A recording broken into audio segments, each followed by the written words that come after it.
of nuclear or radiological fallout, people living around potential targets such as military bases and chemical plants may be advised to evacuate. Protection from radioactive fallout will require tailored shelter.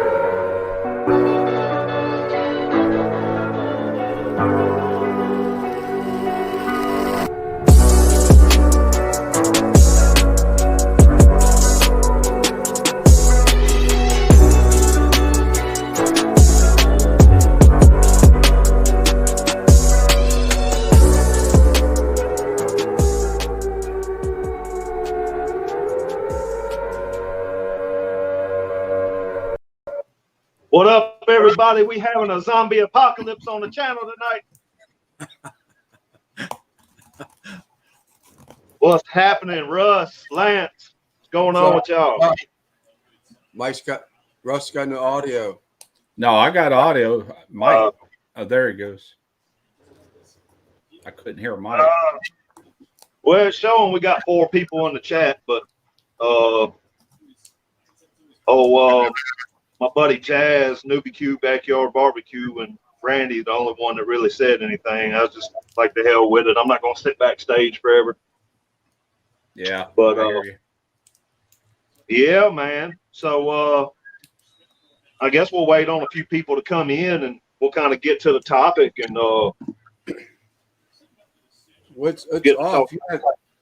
It's off. I said the live's off from the scheduled time, right? So it might be for it picking back up. Yeah, it is. Ola from NOLA. What you doing in NOLA? What the heck you doing in NOLA? You might live there. He don't live there. He lives up north. Oh, he's in. I think he's in Illinois, where he lives. He might be just visiting or something. I don't know.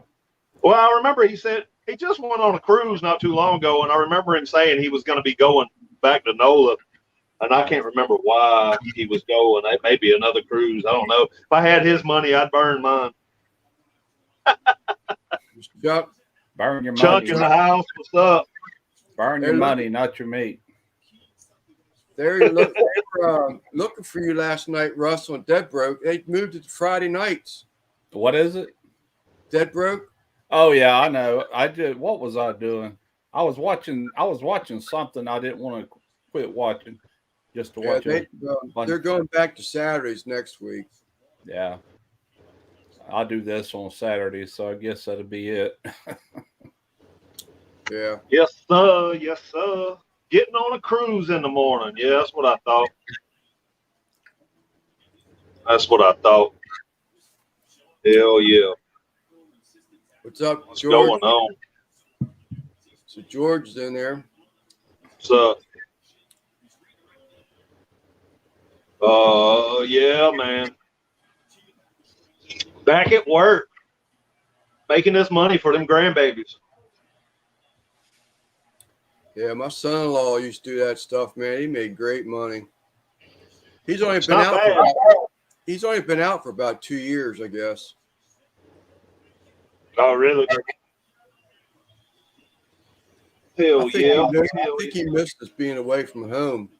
I think my daughter misses him being away from home sometimes. My granddaughter, she was on the mound tonight for their softball team. That was pretty cool. First time ever. She got to pitch.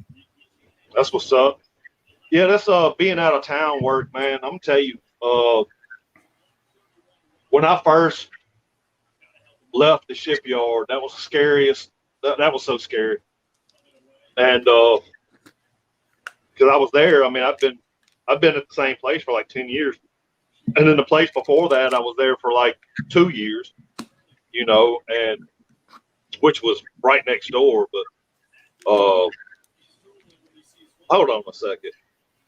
What's y'all's thoughts on Cajun food? Well, me and Russ live in Cajun country, so we eat it a lot. Yeah. We love it.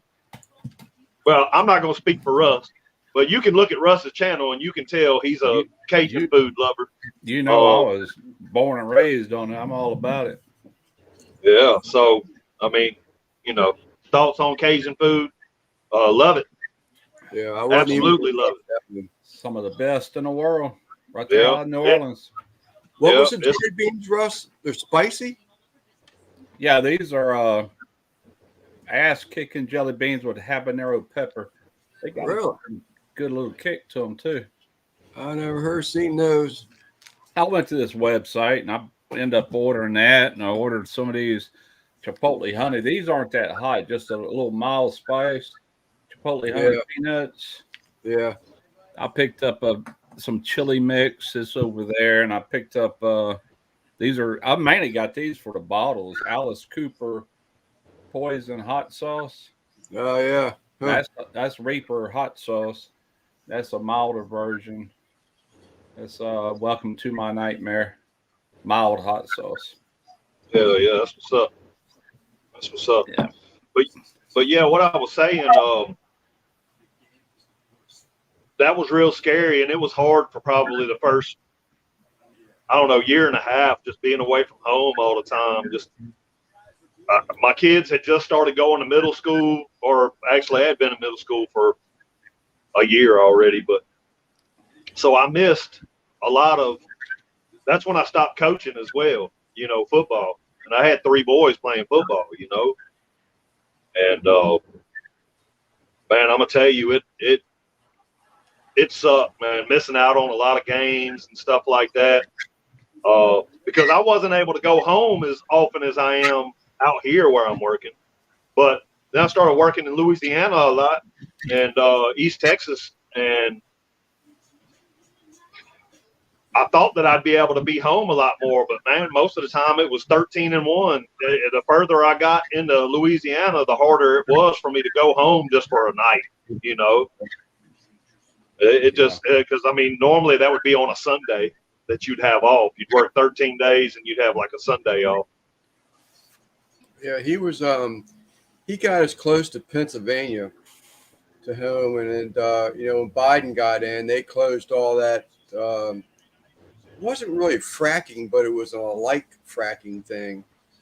Yeah. Once Biden and all them shut all that shit down, he just came home and he's actually doing contract work. Working for a contractor on a Naval Air Station base up here. And he's loving it. He's loving it. Gets to go, he's got a little bit more life now, Where are you at, Lance, in Maryland? St. Mary's County. Okay. My son is there in Philadelphia at the Naval Shipyard. How far are you from there? I'm not real sure how far. I would say probably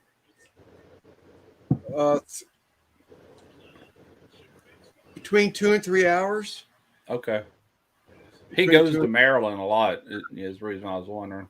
Yeah. Matter of fact, he was in Baltimore yesterday. It was the court date for that guy that stole his Jeep. And, he got his Jeep back. It's done.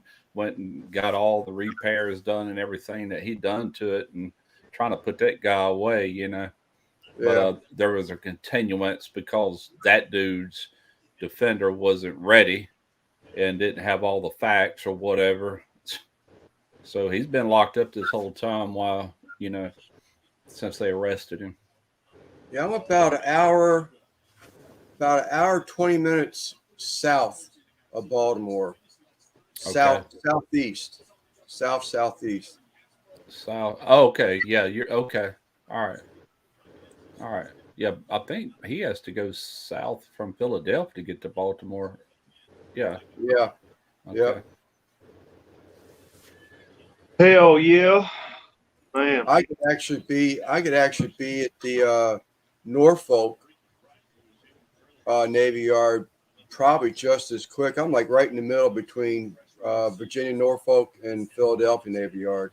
Well, I worked right there across from not too far from Norfolk at Newport News, Virginia. Right. I worked there about 12 years ago. I was sent there through Huntington Ingalls, my shipyard here. They also own the one there in Virginia, Newport News. It's Huntington, Newport News, and it's Huntington Ingalls. They're sister companies, or same company but sister yards. But I liked it there, man. Yeah. Got to work on the big aircraft carriers and things we never built down here, you know. Yeah. I got to work when I got out of high school. I went to work for Ingalls Steel, but they shut it down up here. I Okay. used to punch steel at night, but all that closed up. Yeah. One of our big competitors is Bath, Maine up there, that big shipyard up there.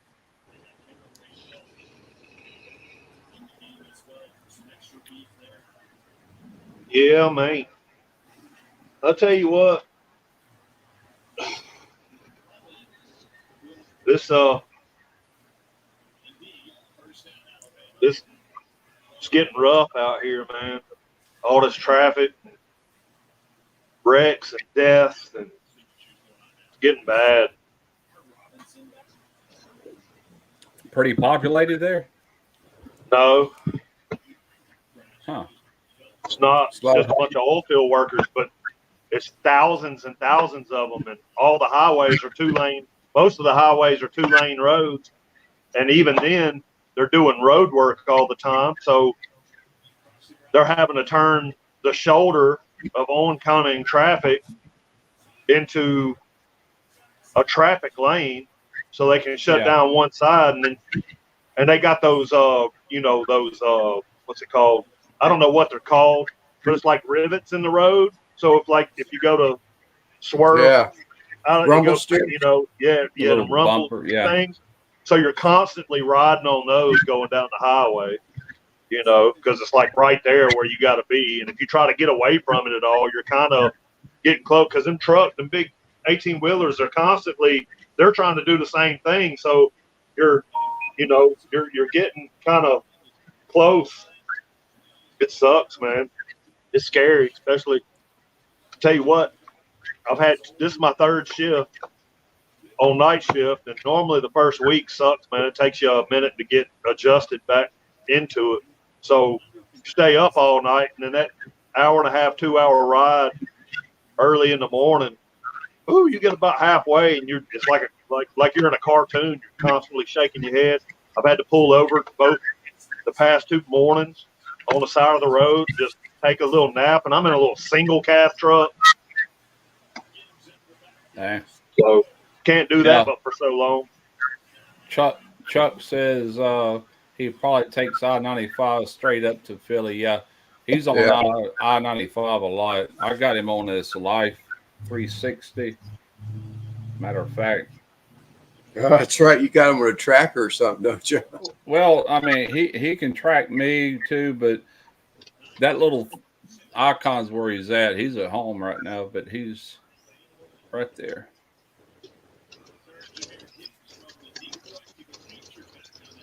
And he works. You can see that river right there. I think that's the Delaware River, kind of south of him. That naval shipyard's right there off of that river somewhere. Oh, okay.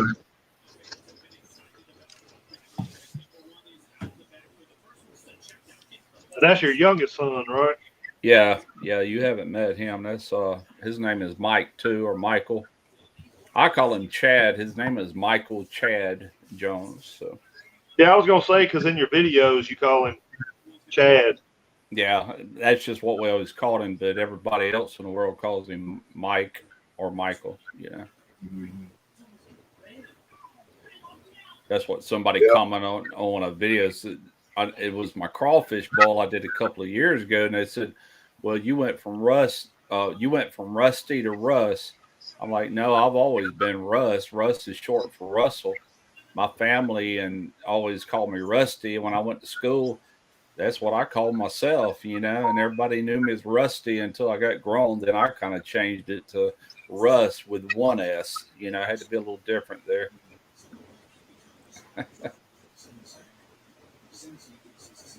Yeah, that was somebody. Yeah. On one of them little shorts on Facebook, there was this one woman. She commented on it. She was like, "Well, you didn't show this or show that." So I commented it. I replied to it, and I was like, "You got to go to Smoky Ribs Barbecue YouTube channel if you want the full video." Yeah, that's it. I don't even look at that Facebook page, man, because you know who somebody else is controlling all that, and they're controlling the videos, they're editing the videos, and they leave so much stuff out. You know, I have to bite my tongue sometimes, some of the comments, but I'm best just staying away from there. Let them do their thing, you know. Yeah, she wasn't like getting on you or nothing like that. She was like, she was basically asking how she could get the full recipe.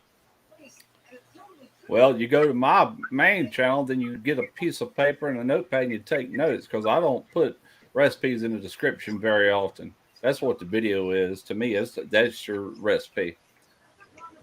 Unless I just go throwing a lot of stuff in and I'm not telling you how much, then I will drop a recipe in the description box a lot of times, you know.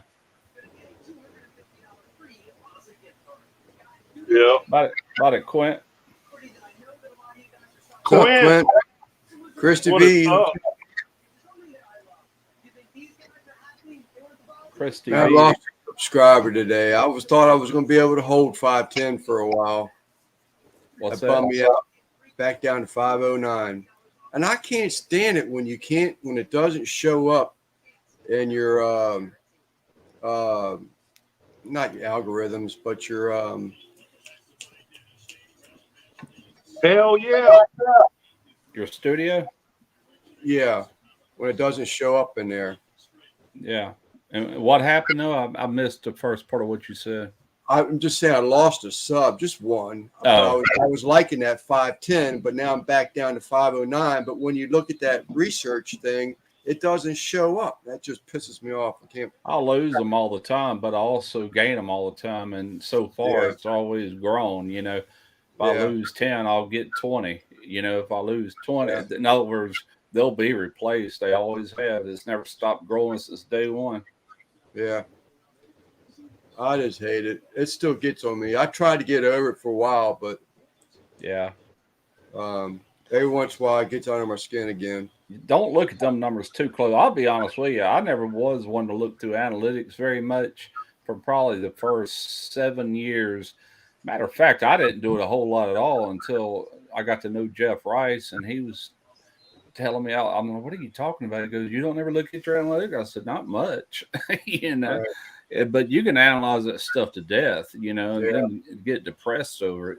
Sometimes you're better off just doing what you do and let the chips fall where they fall, you know, and just do what you can to improve on it. And that's all you can do, really, you know. But I haven't done them shotgun. What's going on? Them analytics aren't always correct. Like, I always know that August and September is going to kind of suck for me on views, and I also know that November it's going to go way up. And then YouTube is like, well, views are way up, so you need to figure out what you've done different on, you know, to make this. I said, you idiot. I know what it is. It's the time of the year. It's Thanksgiving videos I've done a year ago, 2 years ago, 3 years ago. People are searching for them because Thanksgiving's coming up. You think they would already know that, but they don't. You know, I mean, they don't program it in. It's all a computer program, really. But I mean, I know what's sparking it. So yeah, I posted this video, my last video, the other day. Well, I guess that was yesterday. And my analytics, it was showing that Friday at 3 p.m. to from 3 p.m. to I think 6 p.m. was a really good, you know, what was a decent time to upload. And so I did it, but I got more views today than I did yesterday. But I will say this, and it's probably got a lot to do with my editing and stuff. Means that I haven't been, you know, I've kind of been more proactive with it. I mean, I really haven't, probably the past 6-7 months, I really haven't been, I wouldn't say lazy editing. I've been editing to the best of my ability, but I've been picking up new things that I've been kind of throwing in Yeah. You know, sound effects every time I put subtitles up, and Yeah. when they come up, and then when they leave, when I go from one scene to the next, different stuff like that. Like the fart sound effects. You just Yeah, I did that for you, Russ. yeah. Thank you, man. That's the only reason why I did that was for you, because when I was editing and I was squeezing that stuff out, for some reason I heard your voice in my ear. Insert fart noise here. And I was like, you know what? I got to do it. So I did it. That was inspired by you. I got to say, but I did notice that on my analytics, like I've got on retention time on that video. It's like I've never had retention time like that with as many views as I have. It's like 85%, almost 85%. Wow, That's great. real good. Yeah. Yeah. So I was like, okay. I was kind of worried because that first day, it really, I think at the end of the end of last night, it was like, well, I say the end, probably by midnight last night, it was like, I want to say I had like 35 views or something like that. But then when I woke up today at like, I think I woke up at like 1 o'clock, 12 or 1 o'clock. I had, you know, over 100 views, and I was like, okay. And I checked the analytics before I went live. And yeah. it was, I was like, well, damn, you know. Yeah. Thank you, Christy. Thank you. They say in today's new YouTube that YouTube places you in recommendations based on what your video retention and also how many subscribers actually click on your thumbnail. Subscribers, not viewers. You know, like if you're a certain percent of your subs, what's that called? I don't forget.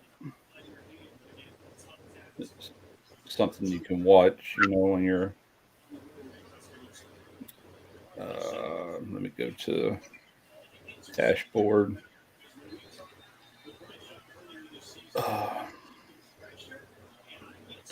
Oh, click through rate. Your impression click through. That's related to your thumbnail.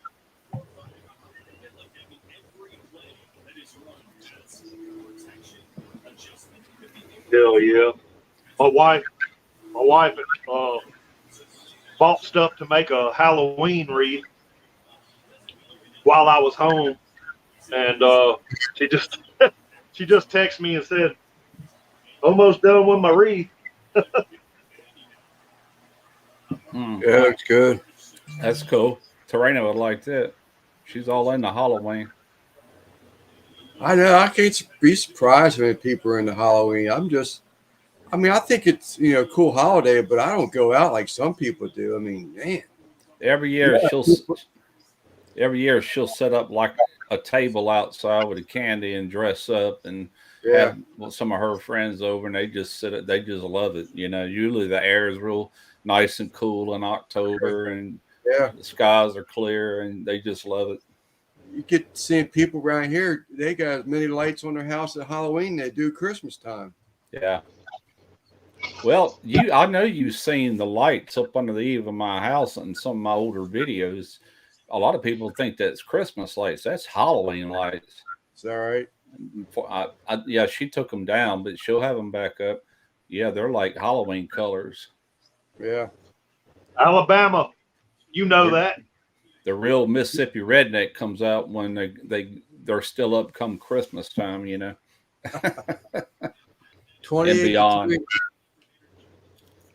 Yeah, I can't even, like, my signal is very, very weak. I tried to stream, what game was that?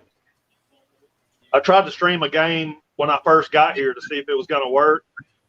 Because if I could have got the Alabama game, I probably wouldn't be live. Yeah, it's turning out to be a blowout. 33 seconds left in the second quarter, 28-3. Who are they playing? Alabama. Who are they playing? Vanderbilt. Vandy, nobody. Yeah. Okay. I tell you what, Georgia's gonna Guggen. Georgia's the one. I've got a bunch of friends that are Georgia fans, and man, I thought Alabama and Auburn fans were bad. Golly, man. I lived in Georgia for 13, 14 years. So believe me, I've got a bunch of Georgia fans and Georgia Tech fans. And man, I cannot believe some of the stuff they say on some of my Bama posts. I'm like, man. Yeah, diehards. Yeah, it's beyond that. I'm like, golly, I thought Alabama and Auburn fans were bad. I'm like, damn. And I try to tell them, I'm like, look, man, at the end of the day, these are kids, man. Well, I wish death on some of these people. I'm like, come on, it ain't that serious, man. It's not that serious. These are kids, man. Matter of fact, I had a son playing football for the military college there in Milledgeville. He was there for 2 years.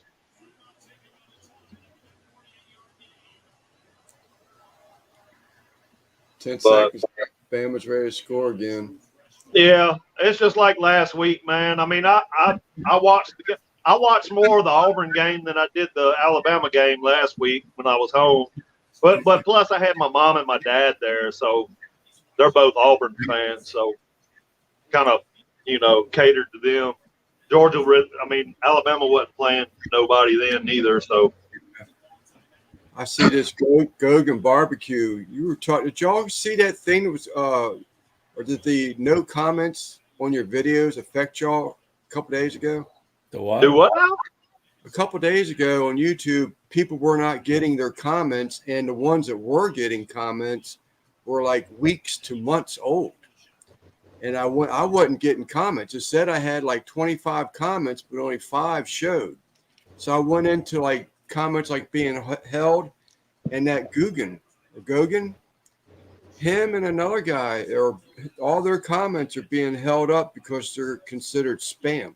That happens when you comment on a lot of people's videos just in support of them.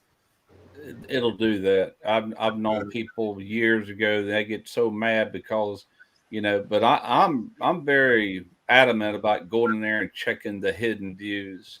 I just found it. Found it. I check them every day. And I do that because a lot of them are legit comments. Some of them stay hidden or deleted, But it just depends. Yeah, I saw that Clemson game. That was a double overtime. That was a good game.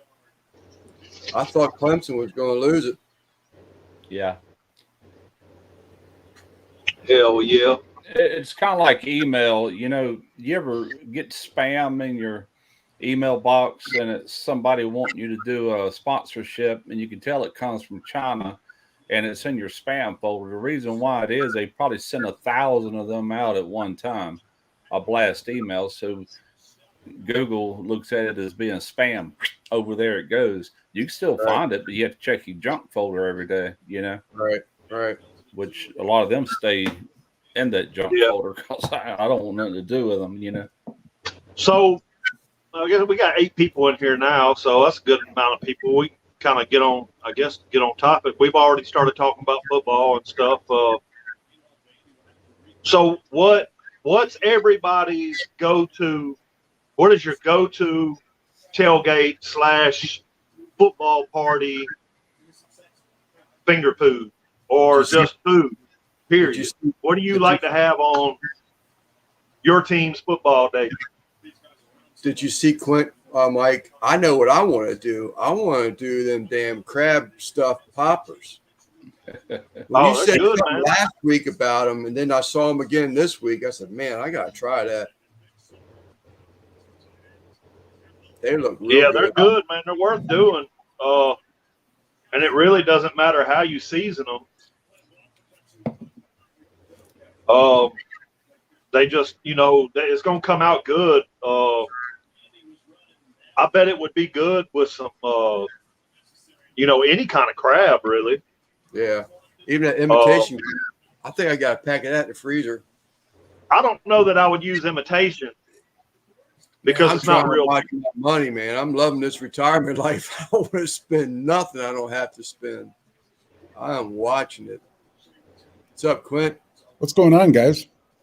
What's up, Hey, brother? I was just going to jump on real quick. This is something different than tailgating food. But Russ, you were talking maybe last week or a couple weeks ago about possibly upgrading to the iPhone 14. Well, I I have the 13 Pro right now, and I wasn't going to upgrade, but my brother called me and told me that he upgraded hit from a 13 Pro to the 14 Pro, and his payment is half, or if he would have bought it outright, half is what he owed. So I got curious and went on today to see if I wanted to upgrade last year's model that I have to the current brand new model. And so I configured it up. My current phone I have, um, I normally buy the phones outright, but this one I made payments because I didn't want my wife to know. Because if $1,000 came out of the account, she'd know. Well, each month, if it's just, I think it's like 46, $47 per month, she doesn't say anything. So I made it in payments on my Apple card, so there's no interest or anything. Well, anyway, I configured if I wanted to buy my current phone outright, it was $800 a month. And I'm paying, like I said, $46, $47 a month right now. If I would upgrade, which I did today, I could trade my current phone in that's a year old. My payment, if I set it up on payments, would be $20 a month, like $19 and some cents. Wow. Or if I wanted to buy it outright, the new phone with the current trade-in of my phone, it would cost me only $400. Now, isn't that crazy? That's pretty good. Yeah. I mean, if I wanted to buy my current phone right now outright, what I owe against it, it was $800. But I can trade this in and buy outright my new phone for $400. That's crazy. Yeah. I just wanted to let you know that. Yeah. I really wouldn't talk about upgrading. I probably want to upgrade to the 16. I got the 12 and I'm still paying for it. I think it's getting close to being paid for, but I'll wear that thing out. I'm not one to update every year. The phone before this was the 8. I went from 8 to 12, and I'll probably update on the 16 in a couple of years. Because I wasn't going to upgrade. I didn't have no plans to upgrade until I found out financially it was cheaper for me to upgrade. Well, I might look into that because I could, why not? It was. Now, the only difference is, there's a few upgrades in camera, but for what I've heard, the camera isn't really no different than the 13 Pro. Yeah, I heard none of it was much different. Yeah, but from the 13, they're saying from the 13 to the 14, if you already have the 13, if you're just upgrading because of camera or software and stuff like that, they say don't do it because all they've done is just repackage the 13 or the big difference is they've gotten rid of the SIM card. So they've gone to the eSIM. Which everybody's eventually going to be doing that. But my next question is, who's your service through? T-Mobile.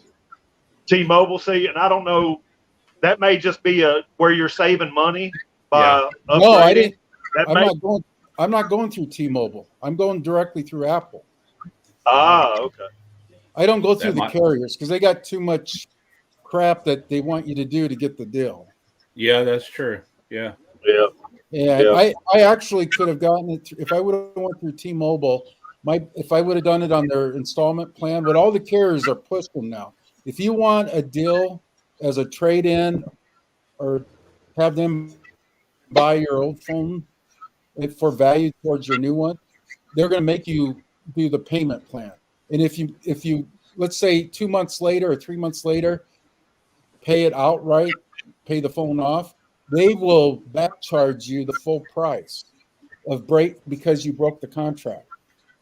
So that's going through the carrier. Apple doesn't do that. But I could have gotten the phone through T-Mobile, trading my old one in for $4.19 a month. for two years.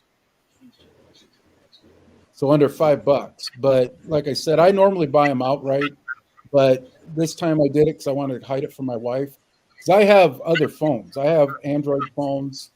And so I switch back and forth when I get bored. And but no, that's kind of, I just want to jump in and, because I remember you saying something about possibly upgrading sometime. And yeah, it'll be a while. My wife had to upgrade before I do. She's still using the iPhone 10.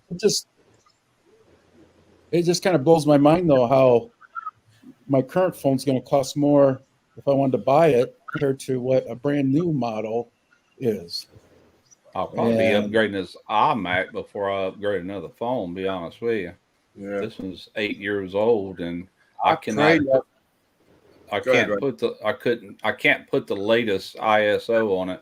The what's it called? Montreal or something like that. Monterey. Not yet anyway. Actually, that's actually the current OS. They're coming out with a new one here in another month. Okay. I'm a beta tester for Apple. I beta tested software before it's released.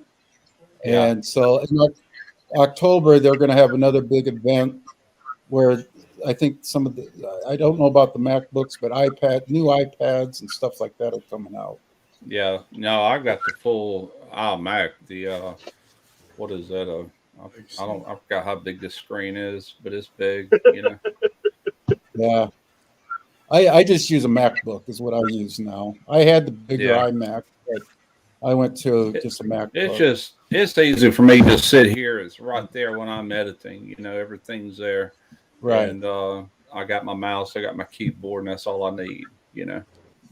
So I hope this old phone don't crap out. After wife and I had dinner this evening, there was a commercial on the TV. It was coming out the dining room, and it Samsung had a commercial on about this new phone that folds up like a book, and it was like, buy it now, $1,000 off. I said, $1,000 off. Yeah, they start out around. There's no way it's $1,000 off. The thing costs $1,200. It said $1,000 off. Because I told my wife, I said, what does the thing cost? Those folding phones that like Samsung have, they cost $2,000.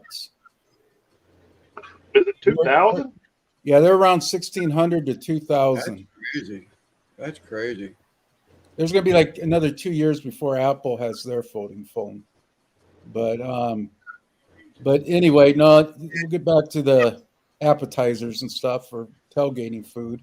But I just wanted to tell you that because I was like in awe on why it was so much cheaper to upgrade than to keep what I have. Yeah. That makes total sense.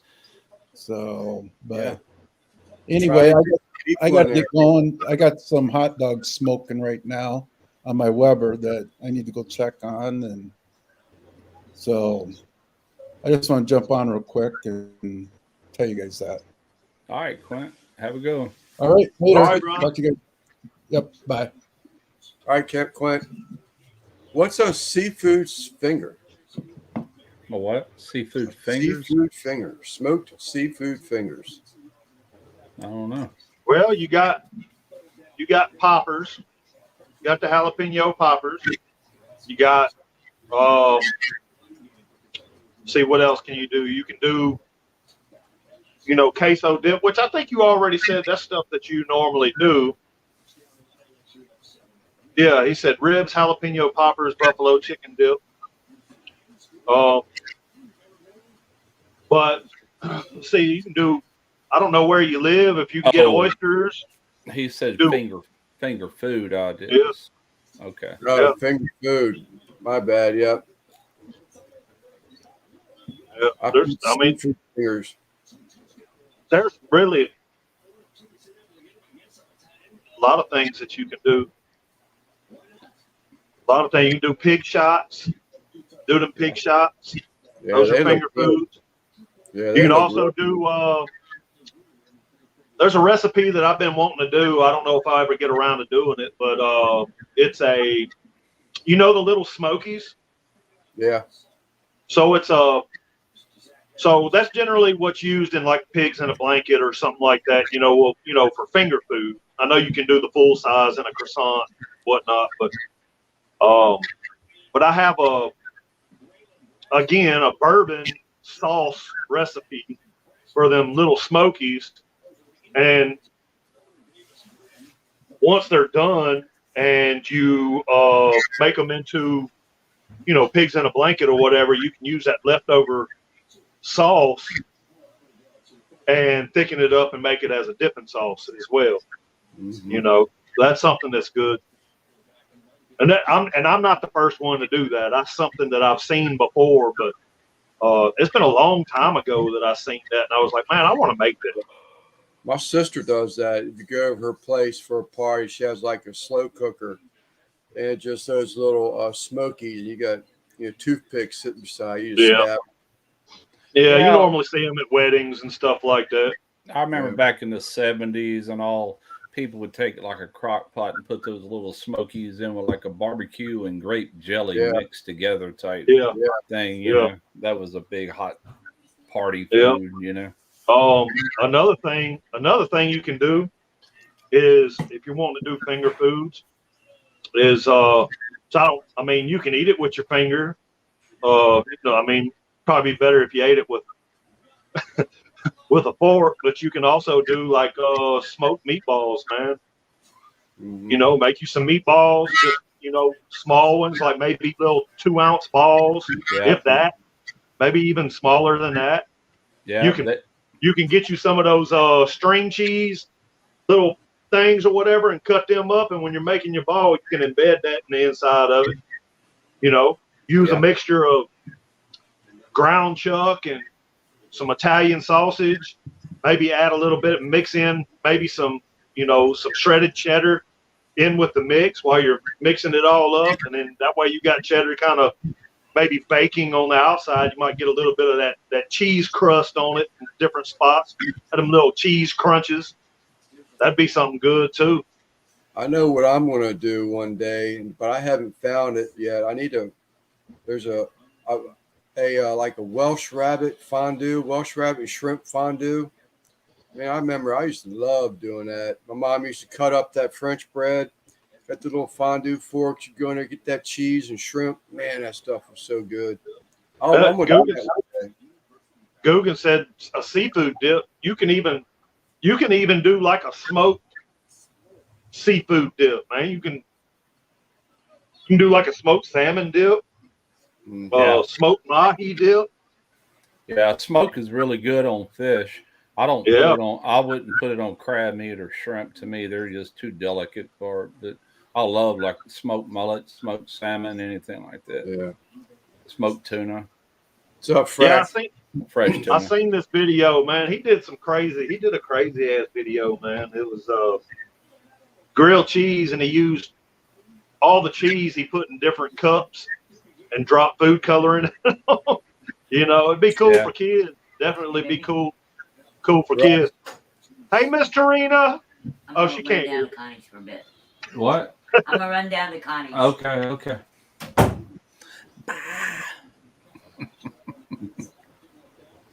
Mini crab cakes. Hell, you can even, man, look. Crab ball. You could even do crab cakes on. I wouldn't do them on like an offset or nothing, but you could do them in something that's got convection, like a pellet grill, and they probably come out good with a little bit of that pellet kind of smoke to them. Who was that comedian used to talk about? He was really talking about like hors d'oeuvres like that, and he had a different idea about it, like the dreaded cheese balls. What's even worse is to wake up with the beer nuts, or they got cheddar balls. Greg talked about that Maryland crab dip. Around here, they'll take and pour it over like a big hot pretzel, or they'll get a bread bowl that's filled with that hot crab dip. They get little baguettes, sliced baguettes, and you can dip it in there. Man, that shit is good. Mike? You hit like on this video I shared earlier on Facebook. That was That was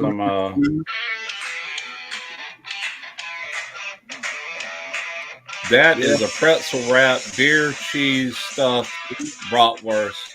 I did that video back in 2016 for Thrillist.com. You can still find it on Facebook. Just type in beer, cheese, stuffed bratwurst, and then type Thrillist in there. But this is the beer cheese I made. Yeah, I watched that earlier.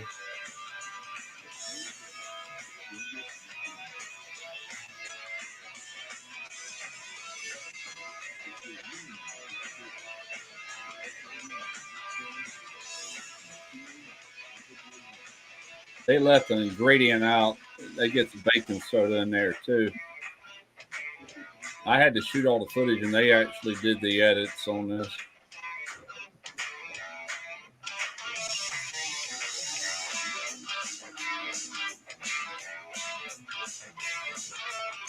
German mustard.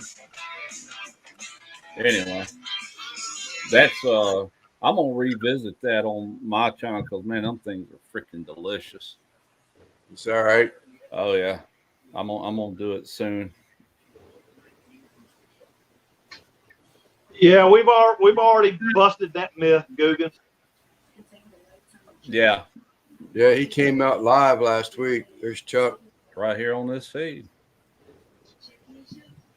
Hey guys, how you doing? What's up? What's up, Chuck? Not a whole heck of a lot. I want to say something else, but I can't because it's Mike's live. What's up, Chuck? That don't give a. Yeah, what the Chuck? You see that, Russ? I was going to make a comment. Yeah. Dang, where'd you get that at? I wonder where. You must have ordered it off my Teesprings, only place I know of. Yes, I did, sir. I went into your merch line and got me one. God, I need to look at that. I haven't been there in forever. I probably got some money in there waiting on me. Dang. Yes, you do. Appreciate it. Yeah, you have to go in there and cash out when you sell something. Otherwise, it'll just sit there, you know. My Spreadshirt, the company that I deal with, they send it to what the hell is that called? I can't think of it. Is there anything on the back of that shirt? Or is that's got the map of your state. Oh, that's one of the first shirts that I came out with. Very first. All right, Keenan, be safe, brother.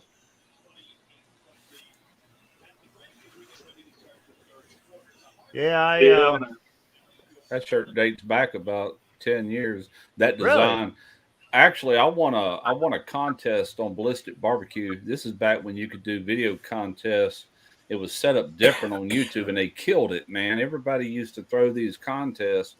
And anyway, I was a winner of his contest, and he had me a T-shirt made. It was red with white lettering, but he had my state on there on the back, and I loved that idea, but he didn't have my logo, you know, that I was using. So I basically kind of redid it based on that original shirt. So yeah, that shirt goes all the way back to the beginning when I started, man. Right. So I got an OG shirt for my OG barbecuer. You do, man. Appreciate that. Let me know how that holds up because I'm not too sure about Teespring, you know. Hey, it's comfortable as heck.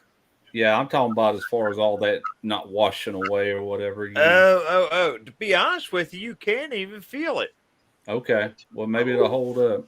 Yeah. Now, the my new shirts that I got, I noticed that they're screen printed. So I'm curious to see. I got one down in the dryer now. I'm curious to see because the decals didn't hold up very good. Yeah. On my older shirts. Yeah, I remember years ago we used to go to the county fair and they had them iron-on things, Yeah. and they look good for about 2 or 3 washes. Then all that starts peeling off. Right, right. Yeah. I finally got shirts in. I don't have a bunch. That's very limited right now, but and I actually have them out here because there's a post office right down the road. I can actually send some out, but I meant to have them with me tonight so I could kind of go through them and find out how many of what size I have. I know they're extra large and 2XL. Yeah. I'm a 2. But these aren't screen printed. These are like really, really high quality. I didn't really want to say anything or put them out there for sale yet until I took mine, and I've already washed it like 12 times and just back to back to back and dropped wash, dry, wash, dry, wash, dry. Could show? Huh? You got any there that you could show? I'm actually wearing it in my last video, in my video I dropped yesterday. Oh, okay. It's called lamination. Oh, all right. And that's the best so far. I've already had shirts made up like 4 different ways. I've had screen printed. I've had direct to garment. I've had several different things, and nothing holds up better. And the colors are just, I mean, the colors are amazing. Right. You know, and nothing's faded. It's been great. So now I can kind of advertise it. I may try to go live again one night this week, just real short, just to, you know, do a merch show the thing. shirts. Yeah. And put my email out there for whoever. Matter of fact, if you want to, they're white shirts. And it's just got a big logo on the front, and it says burn rubber, not your meat, like, and kind of like an arc over the top. Yeah. In this cool kind of like graffiti kind of way. And then on the up underside and another arc kind of going like a smiley face that says get out there and cook something. They're real nice looking shirts, man. I think I'm gonna, when I have more remade, and because of the way that it's being made and the actual t-shirt quality that I'm using, I mean, they were expensive for me to make, you know what I mean? But that same day I had them made or had put in the order was the day I got arrested. No, well, let me go on here. I think she can do 3X, but I don't think it'll go past 3X. Not with the setup that she has. Right. Let's see. Let me go on here. See, that's a bad thing. I like buying my son some shirts, but he's a dang 6X. Wow. He big boy. Good gracious. Wow. They make. I just had a embroidery order, and I had a hard time finding a 4X in a quality shirt. Really? Yep. Yeah. 3X all day long. But once you get over 3, they start getting a little hard to come along. Yeah, that's big. I mean, some places that, I've gotten him 2 T-shirts. In some places, you have to go through the T-shirts, and they'll have different sizes that they go up to. Well, I don't know why it's like that, but yeah. For some reason, it's letting me add 4X and 3X to the cart. I'm gonna double check with her, but if she says she can do 3X and 4X, now there's a big difference in price. Oh yeah. I paid it's a big difference in price because 10 and for 20 me, difference. For me to have them made, what the hell? Even the price is wrong on there. Something's wrong with that. Because that's not right. I don't understand that. Because, okay, so just for instance, a 3XL for me to make, or for me to have just one made, it cost me $27. Wow. So I would have to charge $30 for it, which it's worth every bit of $30, but I would Right. just be using that extra money for shipping. And that's fine too, you know, until I can order a bulk order to where I can get my prices down. That way I can actually make a little something on them. And that's fine. I'm really not doing the shirts to make money. I'm just doing the shirts to be able to offer them to whoever wants a shirt. You know what I mean? Advertise. Yeah. But yeah, man, it's letting me do it for whatever reason. I can do now if I want to do that's that's why. That's why I was that was transfer sheet. You don't want that crap. Let's see, sublimation. Hey, Jared wants to know why you got arrested. That was You'll have to, man. I'm not gonna get into it, but I've got it in my past lives, bro. You can go and watch one of my past lives. I'm so sick and tired of talking about it. 4 or 5 videos ago. Probably 4. 4. Yeah, probably 3 and 4. Probably 4 and 3. Yeah. Hey, Mike, I got my delicious body size. I got to step out for a couple minutes. What was that? Yeah. I need to step out for a couple minutes. All right, brother. Bye. Appreciate you coming on.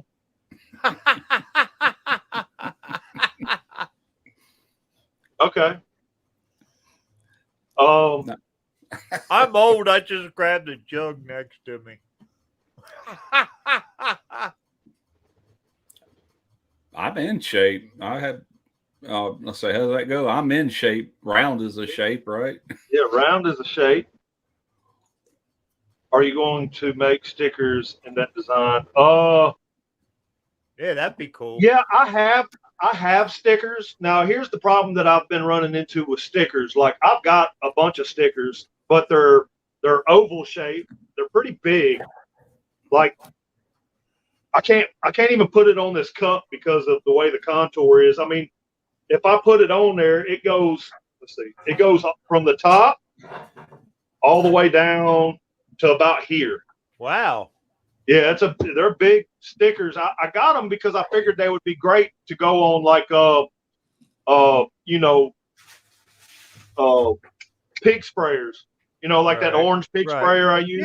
Yeah. A lot of other people have them. Yeah. That's the reason why I had got them like that. I couldn't get them just regular round. I can get them smaller than that, but all it is my logo though. Right. I'd have to get the shirts. What's on the shirts? I actually had to go to the shop and use her computer. The girl who's doing my shirts and stuff. And I had to design all that on her computer, so she has that file. I'm sure she could send it to me some way. But you see my logo in the background, right? Yeah. I can get that in little buttons, decals, of course, naturally, shirts and all on my site. Yeah, I can do all that off of Canva because Canva offers all that, and so does what is that Photo Room by, I think that's by, forget who. Photo Room. Who makes Photo Room? Ah, there you go. I ordered them a long time ago, and I've used a couple. I didn't order many. Now, is that transparent or are they white? That's a sticker. They're white. Okay. I didn't know if you peeled it off, it was clear. Ordered them from Zazzle. I don't see a date on here. That had to have been 6-7 years ago. Right. Still got them. Like I said, Randy, I got extra large and 2XL. I will say this: the extra large, it fits me. It's a little, it fits me a little well around the belly, but I can still wear it. I feel more comfortable in that XX. But the XX is just a little bit, it's a tad bit bigger than a regular XX. It's not like It's not that much bigger, but it's definitely a lot more comfortable than a regular double X. Is that what you wear as a Yeah, double man, X? just shoot.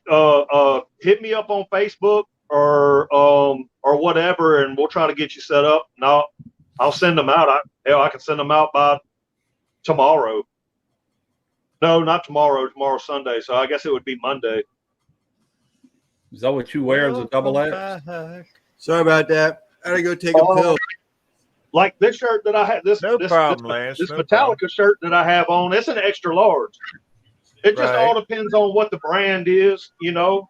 Dang, I wear a double X, but you're a lot bigger than I am.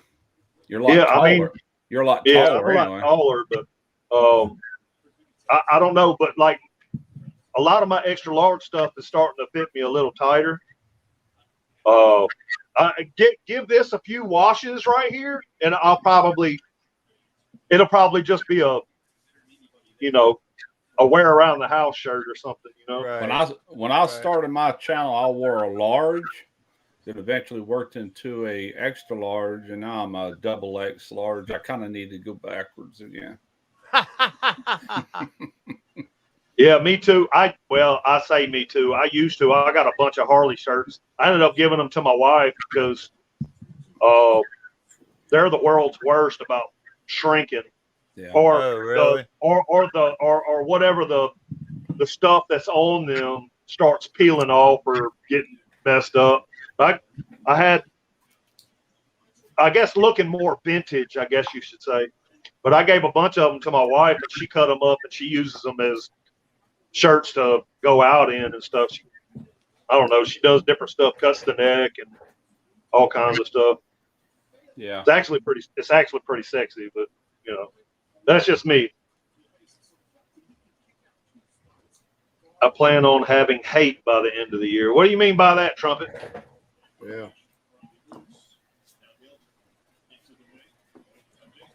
All right, my brother. Be safe out there and have fun on that trip, man. Oh, hats. Hats, not hate. My buddy Joe from Bring the Smoke channel has nice shirts. They say all my briskets were lost in a full boating accident. With a picture of it. I think I've seen that shirt. It was probably on the Facebook group. that's funny.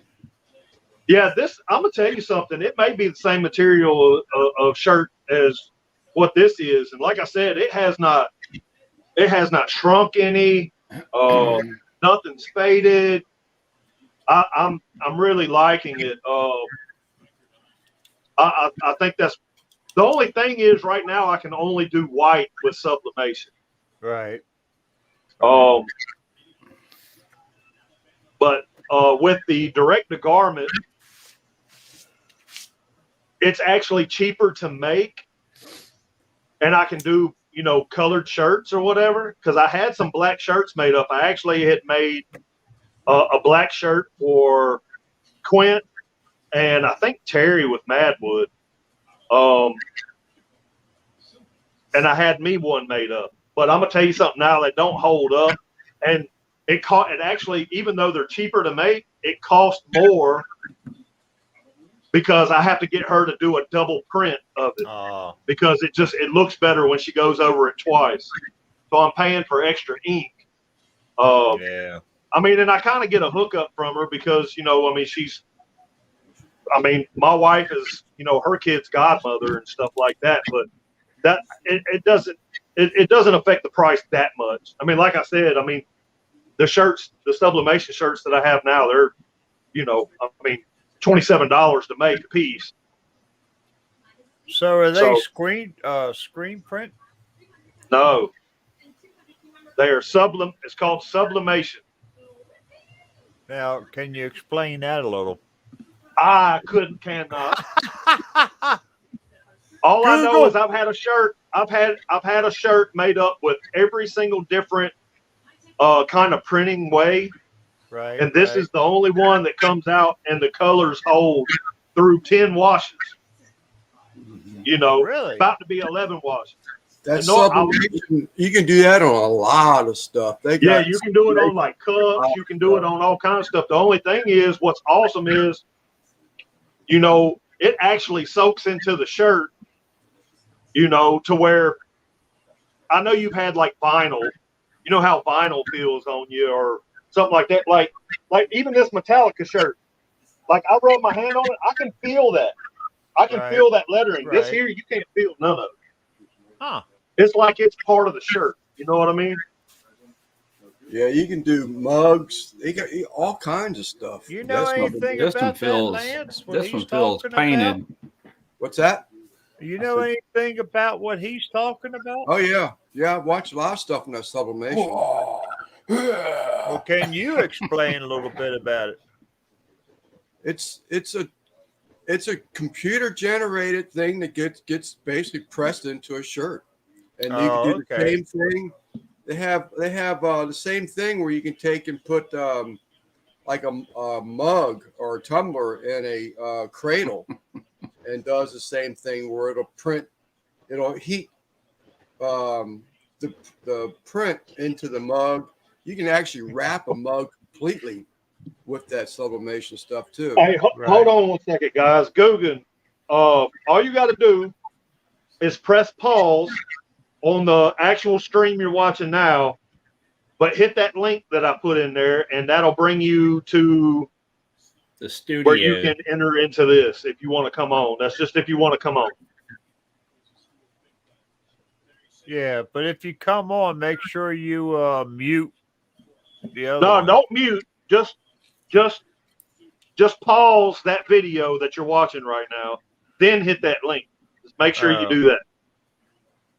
Always close the browser completely once I'm in. Yeah.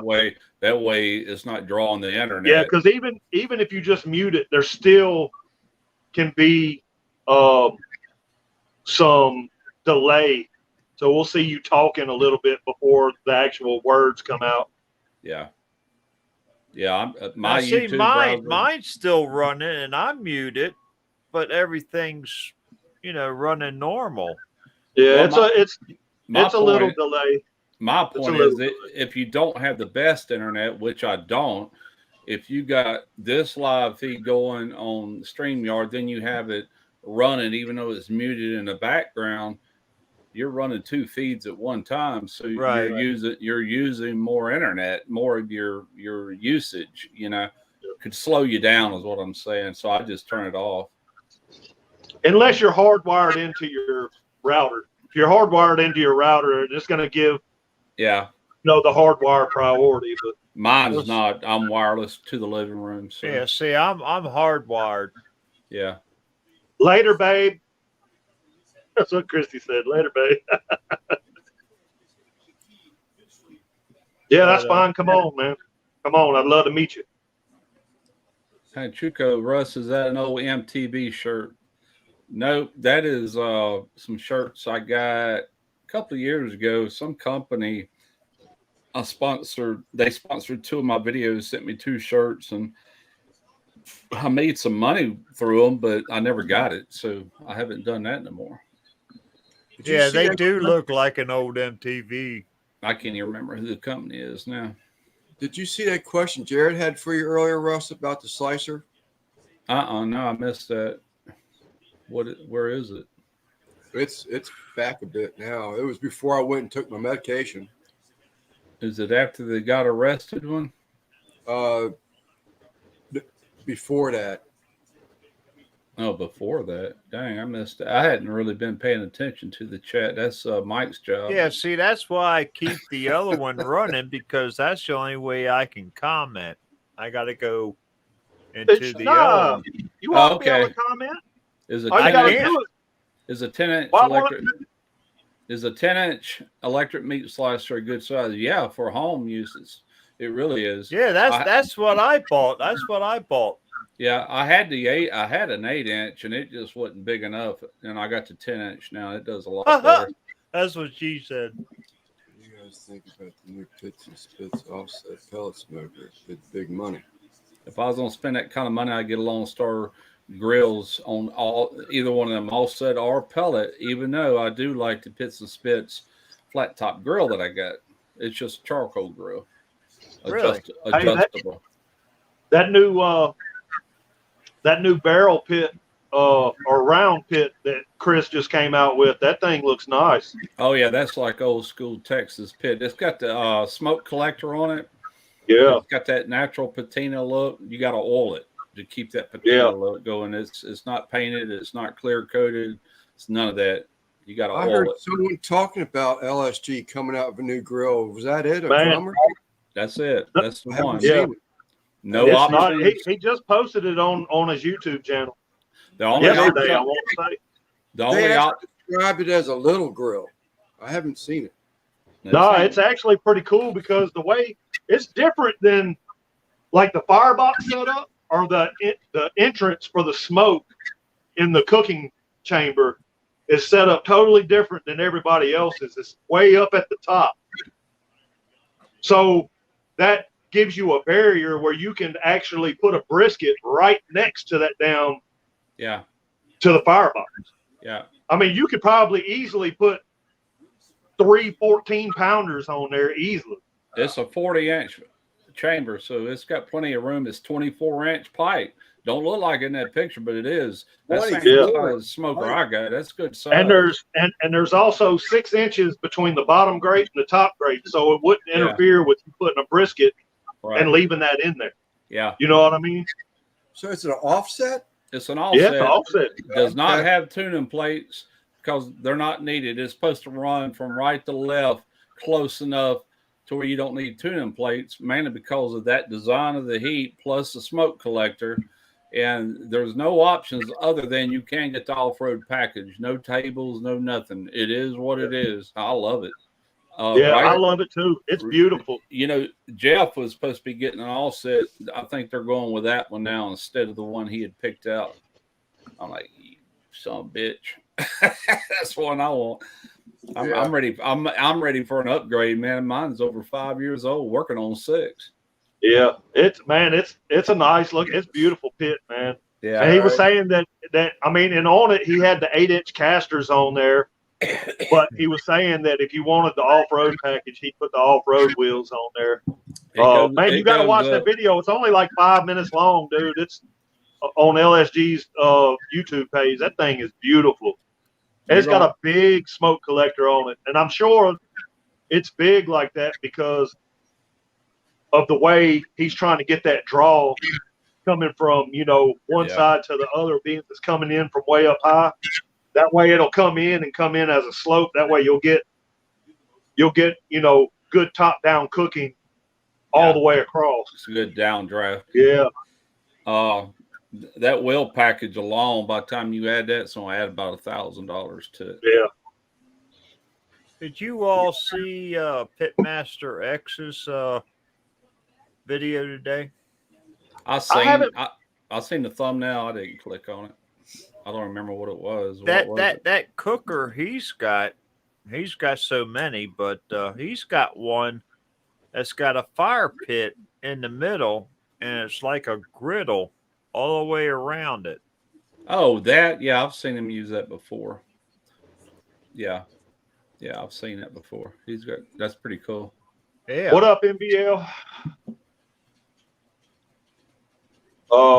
Yeah, man. I fell in love with that thing. I think I was the second comment on that video. I was like, man, that thing is fucking beautiful.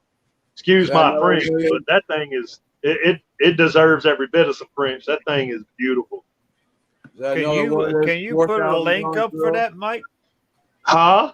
Can you put a link up for that? Yeah, I can put a link up for it. Yeah, it's on the Long Star Grills YouTube channel. Oh, yeah, it is. Put a link up for it. It's their latest upload.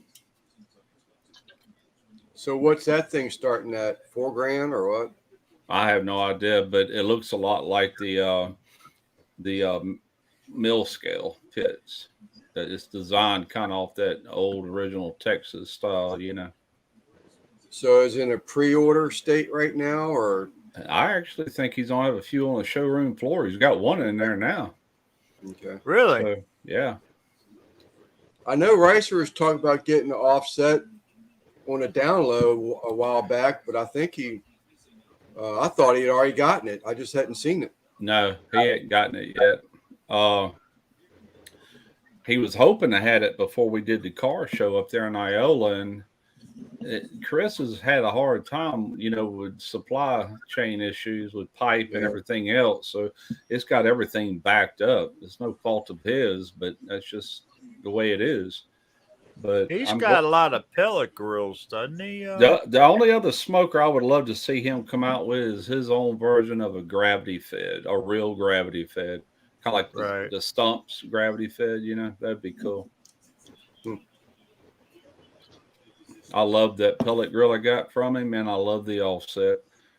But I would definitely take that offset in a heartbeat. I'm not going to ask him. He just did me a huge favor on behalf of a young kid, 13 years old, and yeah, you were telling me about that had all these medical issues, and he hooked him up with $13,000 trailer pit. Wow. I said, I ain't asking that man for nothing. I'm indebted to him, even though it's not my pit or anything, but I'm the one that kind of made it happen. Mm-hmm. Hell yeah. Ultimately, it was Chris's decision. I don't mean that. I'm just saying he would not have known about it if I wouldn't have called him and talked to him about it. But now, if y'all click that link and y'all go and watch that video, if y'all click that link to watch the video, just put it on watch later and go back and watch it. Don't leave here. I'm gonna hurt you. That's what I did. I'm just playing. I got it off on my other screen. I put it on pause. There you go. But yeah, that thing's beautiful, man. One of these days, I'm gonna have me an LSG. One of these days, I'm gonna have me one. You ain't gonna go wrong with it. That's for darn sure. It'd be nice, but I don't know if it'll ever happen for me, but it would definitely be nice. I'm actually going to be. My next video is going to be buying one. No, my next video, which after we get off live, I'm going to start editing it. It's actually done on the LSG Santa Maria. Oh, really? I'm looking forward to that one. Yeah. It doesn't. It's just a burger recipe, but it don't look as good as that burger that Russ put out. But now that's the one you got from Russ. No. Oh yeah. The Santa Maria, yeah. Yeah, I did some smash burgers on it, man. Heck yeah, that's one of my favorites right there. And I will say this, even though I used the griddle plate insert for it, you could still taste the wood fire to them burgers. And I don't know if it was because the cheese soaked up some of the smoke as it was rolling around it, I don't know, but you could still taste that it was done on an open fire, And that's all. I mean, it wasn't like real pronounced, but it was just there. That's really what you want, open, right? Huh? That's all open, right? Yeah. That's hard to believe that everything gets that much smoke being that open. Well, it's.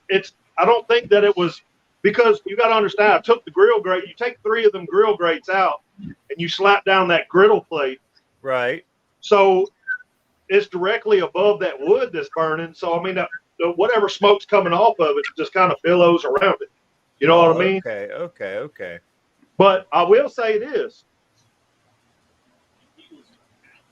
like I cooked chicken on it. I didn't really film it, but that was when I first it's like its maiden voyage, like the day after I got it to the house. Right. I did chicken and peppers and stuff like that. And all of it tasted like that chicken tasted like a chicken that was on a rotisserie that was over an open fire. I mean, you're still going to get some smoke flavor to it. Oh yeah. It's a really good good. It's not going to be no offset smoked chicken, but it gets smoked for sure. It's different, but it's really good.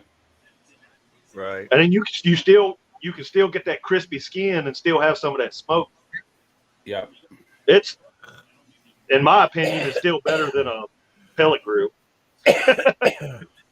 Watch your tongue. Bite your I tongue. could take a whole chicken. I might actually do that. I might actually do this on a video. I could take a whole chicken, put it on the pellet grill, smoke it, and then about halfway through, throw another chicken on the LSG Santa Maria, and I guarantee you that Santa Maria gonna taste better.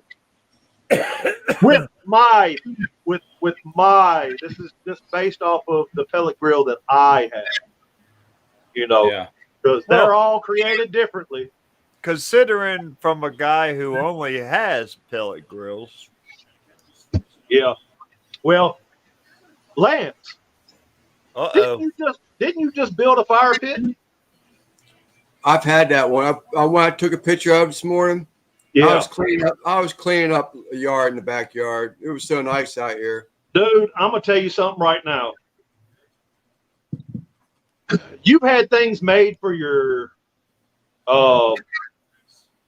that kettle grill that you have. You had Amish make certain things or whatever. You need to go and get you, or you need to order, or either go to Home Depot or Lowe's and get you a Weber grill top, or not grill top, but just grill grate. Yeah, go get you a Weber grill, grill grate, Nice. and get you some. Get you one length of rebar, and take it to them and have them put, like, you got 3 legs on it. You know what I mean? Yeah. And you can put that thing right over there, cook steaks, whatever. Because you mentioned that you know all you need is a grill grate or something. Yeah. That would work. Yeah. That'd make good hot dog videos too. I like do live fire stuff like that. But it's so damn big. I mean, it's 4 foot across. I'd have to do a half grade or something.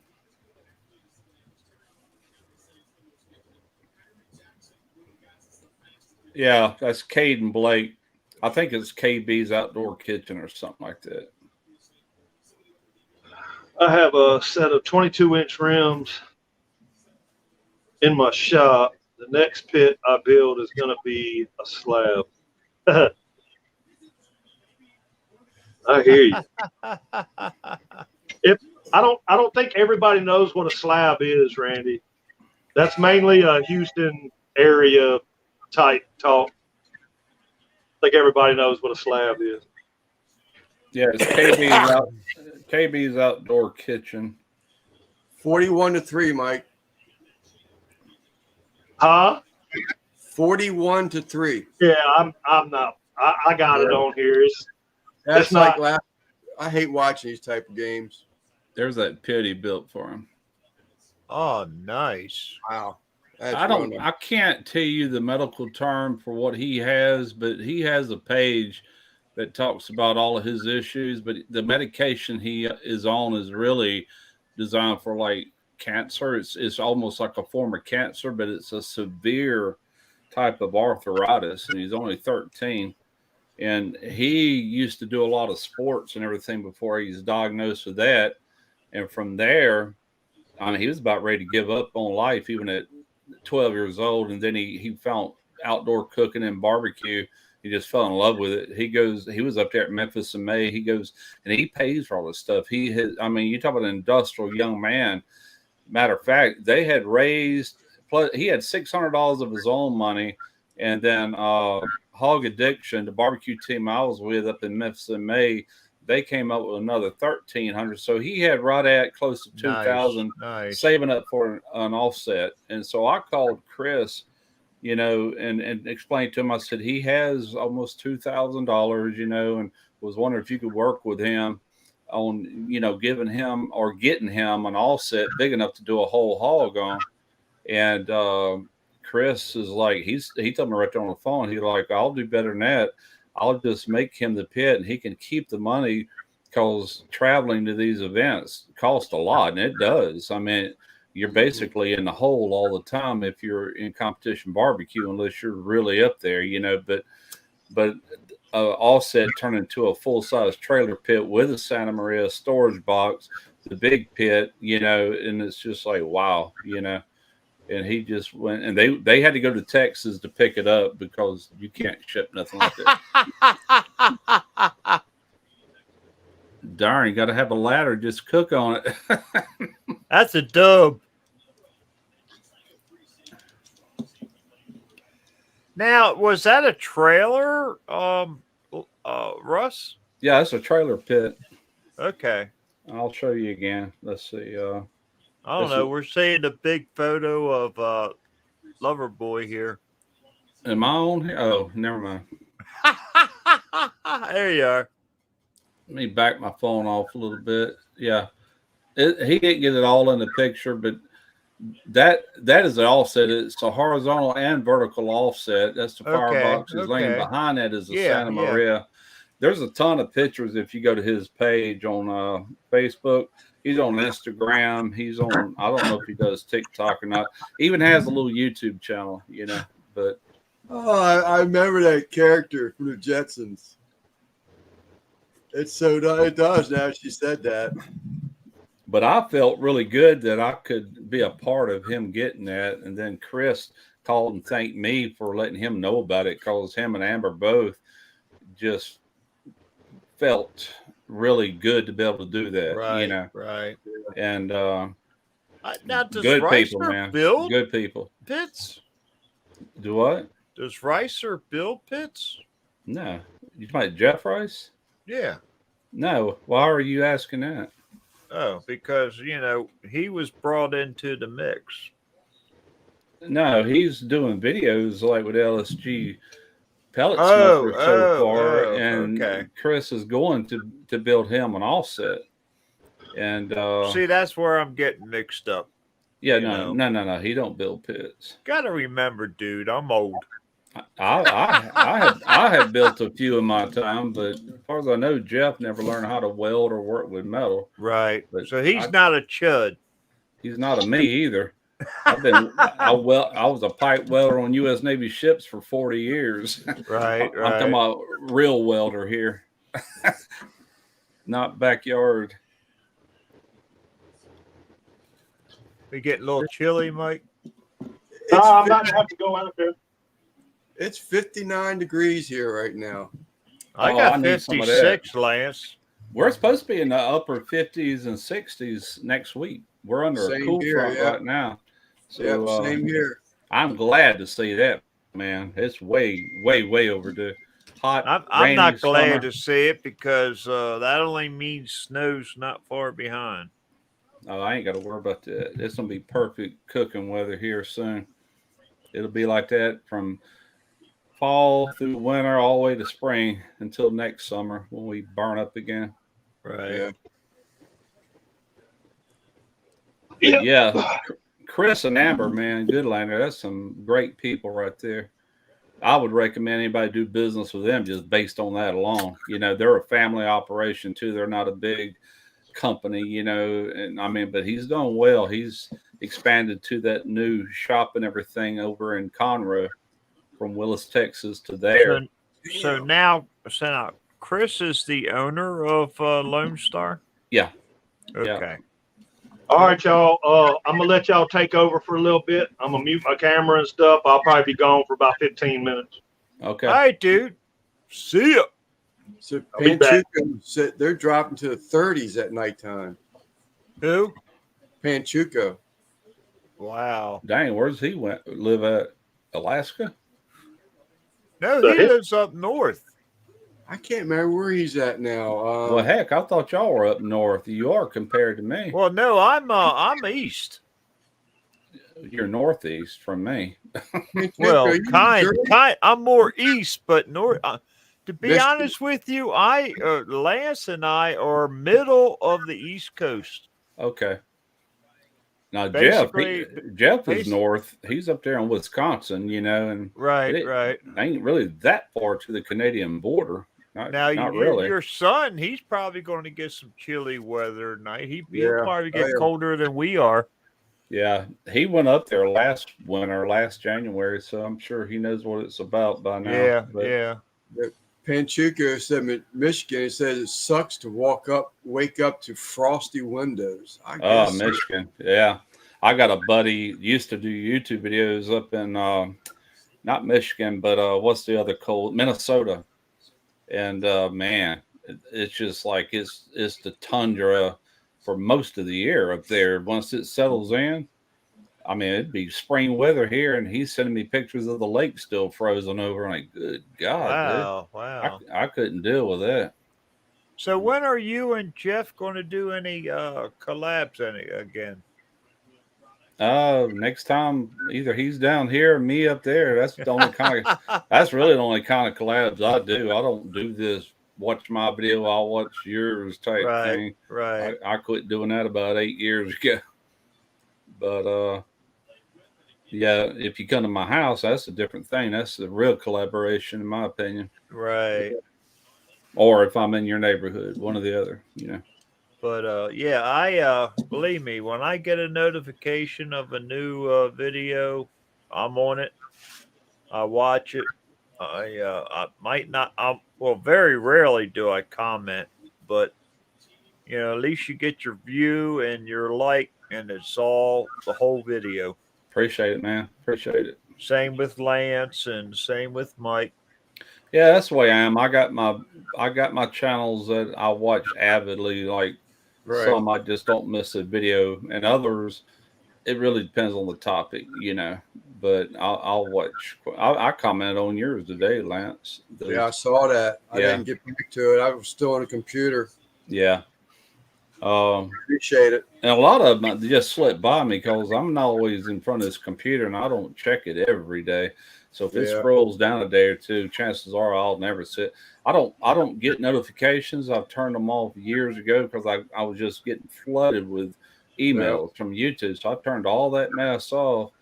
Yeah, I think I've told y'all I'll go to YouTube, hit my subscriptions button, and I'll look in there and see what's popped up.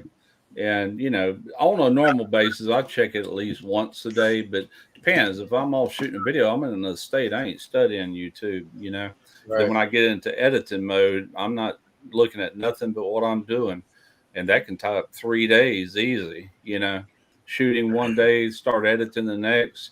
And if it's a long video or needs a lot of work, some of those videos can run into the next day easily. Then I get into thumbnail mode. And I can easily spend a day and a half to 2 days editing, you know. Yeah. But, that's just the way it is. Now, see, I'll go and I'll edit really my sons in my videos that we do. There's there's no really editing. All I do is put an intro, outro, upload it to YouTube, and I'll sit here and watch the video.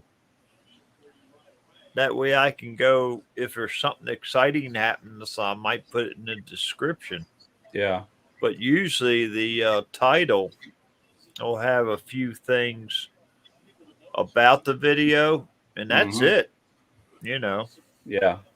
Well, I shoot with pretty much 4 cameras every video. And, you know, my program makes that very easy. But still, you got it takes a little while to get it looking like you want it, you know, clicking between angles and then just adding anything in there I want to do different, you know, special effects or whatever. Yeah. I do color corrections, I edit my audio, I do all that, you know, then I add music. And then, you know, I got to change the levels on that, like the beginning of or the change of a clip, I'll elevate that up a little bit, and then as I start talking, I'll fade down to a level to where you can barely hear the music, to where it's not aggravating, you know, and all that takes time, you know.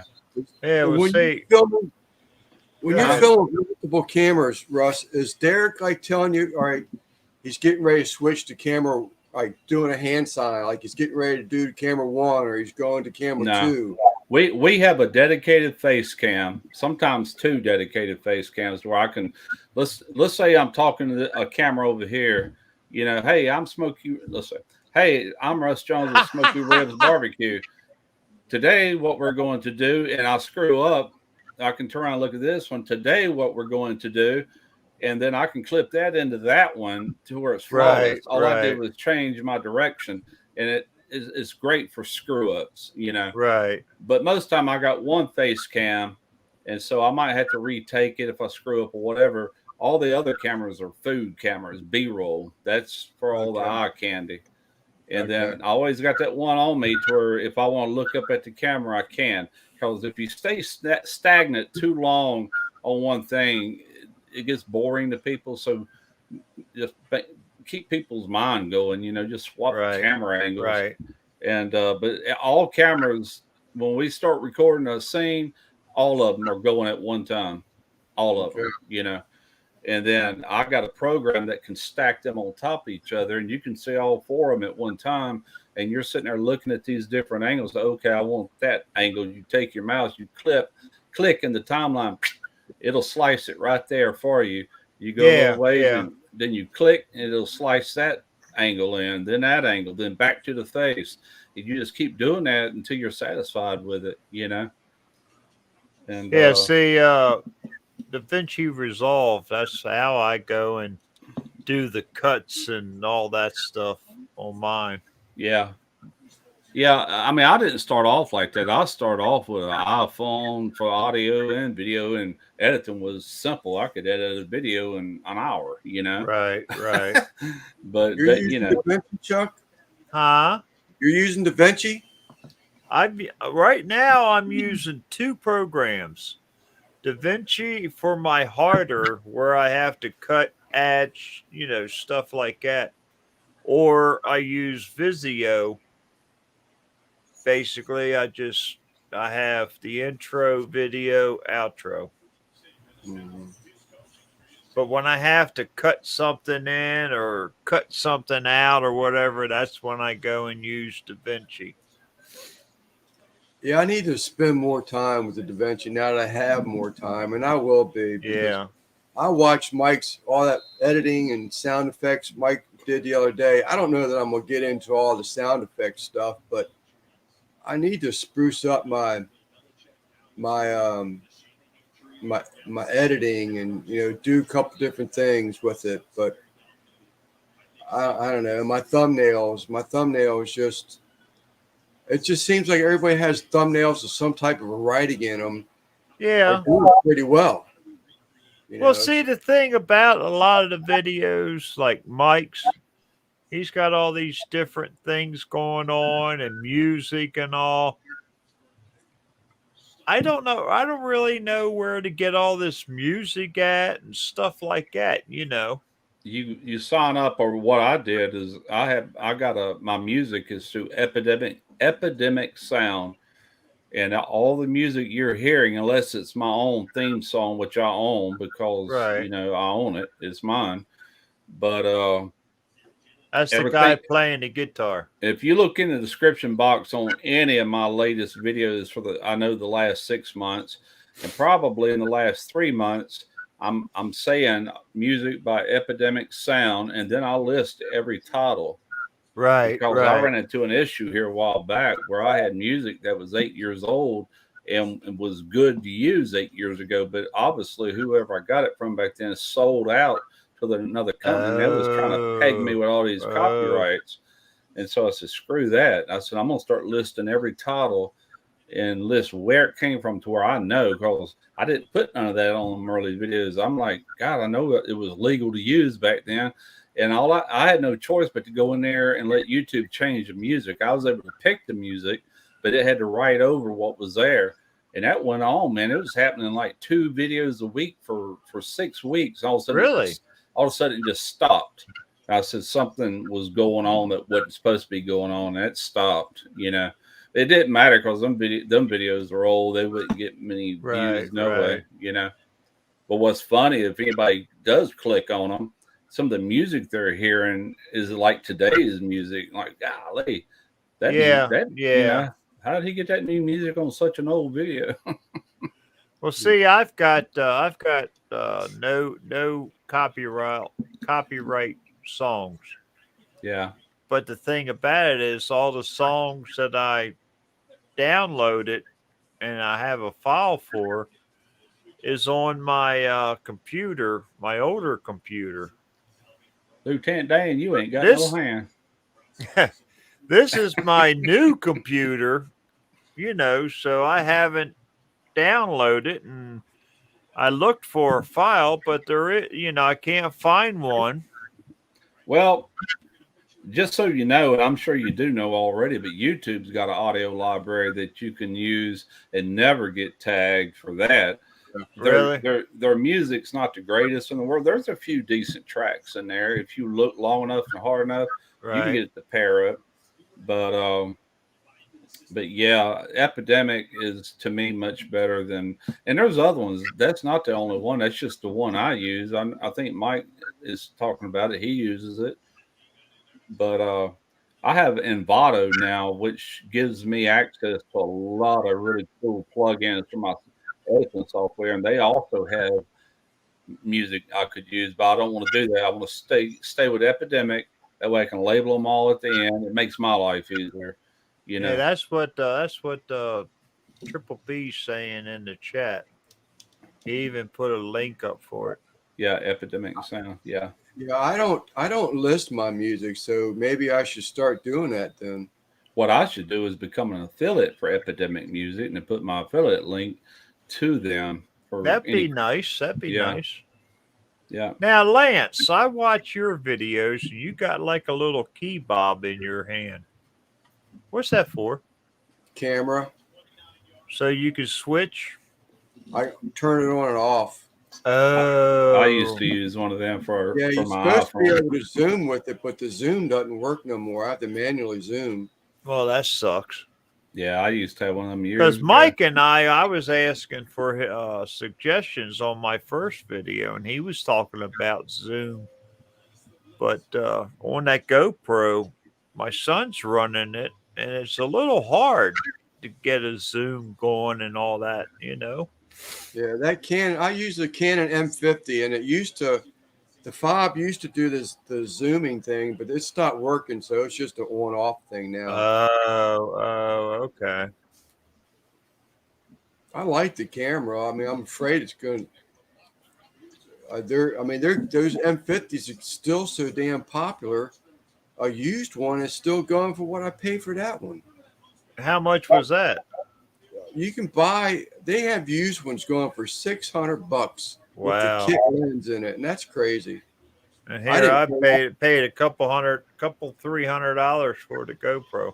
Is that Yeah, a beer? Is that a beer tap behind you, Lance, with the plastic over it? That's no, that's my reloading area. Oh, it looked like one of them. Yeah, Beer thing. Well, sort of, kind of. It'll throw a charge in a bullet shell. Oh, okay. So Yeah, it looks like a beer tap. It does, doesn't it? Okay. Oh, this is my reloading area. Yeah, Okay. I love that kegerator. Yeah, that, I thought Jeff you got. Yeah, I was gonna say I thought he got a kegerator like Jeff did. I wish.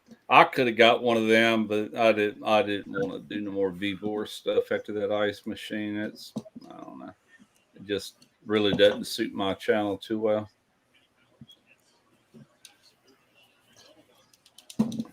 I'll copy and save that for later. They have been bugging me to death, and I'll let you know if there's anything you got. I asked for one thing, and they wouldn't send it. Oh, we only got 3 left. Well, send me one.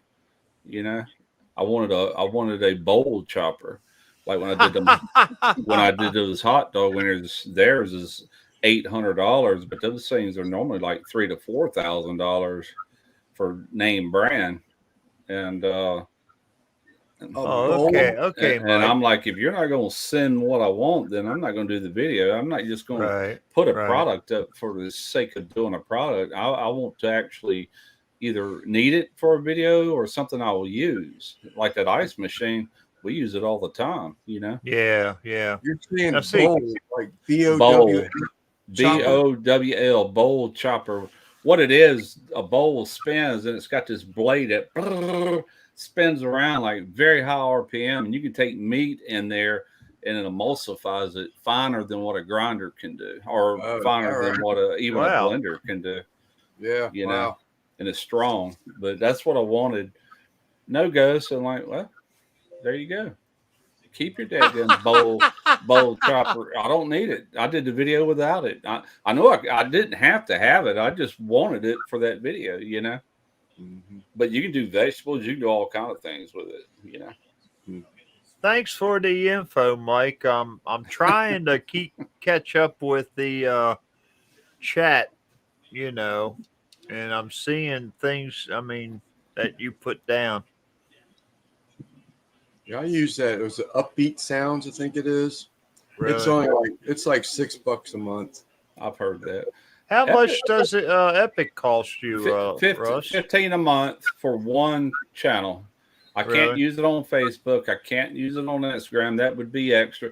I think you can get a plan that will cover you on all of it, but 15 a month ain't nothing, man. That's 50 cents a day, roughly. Well, I ain't even figured out Instagram chat yet. You know. I don't face bitch, you know. I don't do that at all. But they got a good selection, and they come out with new content daily, you know. Really? Daily. Yeah, so I like them. And yours is Upbeat, Lance? The Upbeat does not update that often, at least not the tracks the stuff that I listen to anyway. Mike's headed back. Yay! Must The have capped that leader well. will return. Quentin Nelson's back. Christy V is laughing at me. I guess when I flipped off Vivor. Love for a while. Damn, you broke your record, didn't you, Quint? Last time I heard about your wife wanting some affection, you were back in just minutes. Ooh. How was your wiener, Quint? I mean, your weens. Look, I've got to, speaking of wieners, I've got to go use the bathroom. I'll be back. All right, buddy. Is this Gogan? Yeah, what's up, guys? Hey, again. What's happening? Oh, Mike's back. Okay. The What's king up, is y'all? back. What's going on, Googan? Oh, Nice not to a meet whole you. lot. Hey, not Lance, Chuck. Yes. Just a suggestion, Uh-oh. and I don't mind helping you out if you need to call me or FaceTime me or whatever else. But, you know, like maybe tomorrow, for instance, when you ain't got much going on, pull your phone out. Okay. Video something for about a minute. Pause it. Go outside. Video something for about a minute and talk. Talk about what you're seeing. Right. That's all you got to do. Just talk about what you're seeing. Put about 5 clips together, about 5 minutes worth of video. And then try to put it on your editor. All right. And then, or do it with your GoPro. Right. You ain't got to worry about zooming in and stuff like that with your GoPro. As long as you got it on really, really good, on its best settings. Right. And you're not too far away from what you're doing, then when you're in editing, I'll show you how to cut. Like you can cut out a certain segment of that 1 minute video and slide. You know what I mean? Don't like delete it. Just put a cut. Right. And then put another cut. And then you can actually click on that particular segment. You can zoom in. Oh, okay. And as long as you leave it like that, whenever you run it back, you'll see that it'll be regular, and then it'll be it'll pop in real quick. Okay. That's something that you can always use in editing for zooming, and you can also use keyframes. You can instead of doing them cuts, you can get to where you want to zoom in, or just before you want to zoom in, put a keyframe there, and then keep scrolling, and until you get to the end of or whatever, and hit another keyframe. Then you go back and you put keyframes in between them, and that way you can get like a quick zoom in quick zoom Right. back out, Right. things like that. And that's all it takes. Take some dummy videos, some dummy footage, put it in your editor, play around with it, play with all the stuff that your editing software has to offer, you know? And I'll tell you something else. I use Final Cut Pro, and there is a ton of tutorials on YouTube on anything you want to know how to do. Any special effect you've seen, it's on YouTube somewhere. I promise you. Christy, I use CapCut. That's what I use because I do everything on my phone. I don't have a computer. I don't have none of that. Everything's with my phone and my tablet. So you might as well say I do everything on a phone. I mean, I'm on a tablet right now on this live. Right. But I use CapCut. I've used Power Director. I still have all those. I've got like 6 or 7 of them that I still have, but CapCut just seems to work better for me. It's just easier to navigate. Hell, you can even make your thumbnails on there, you know,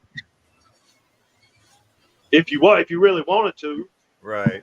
I can't even imagine editing one of my videos on a phone, man. It just, wow. I can't even imagine that. I really can't. I've done gotten good at it. Man, my first video, I edited on my phone, and I've been progressing with every video, and now I'm doing it on the computer. But yeah, it's definitely difficult to do on a phone if you don't know what you're doing. What channel are you? I'm Cajun barbecue. Oh, good. You're Cajun. Okay. Yeah. All right. Yes, sir. Okay. I think I subbed to you last week. I think you did.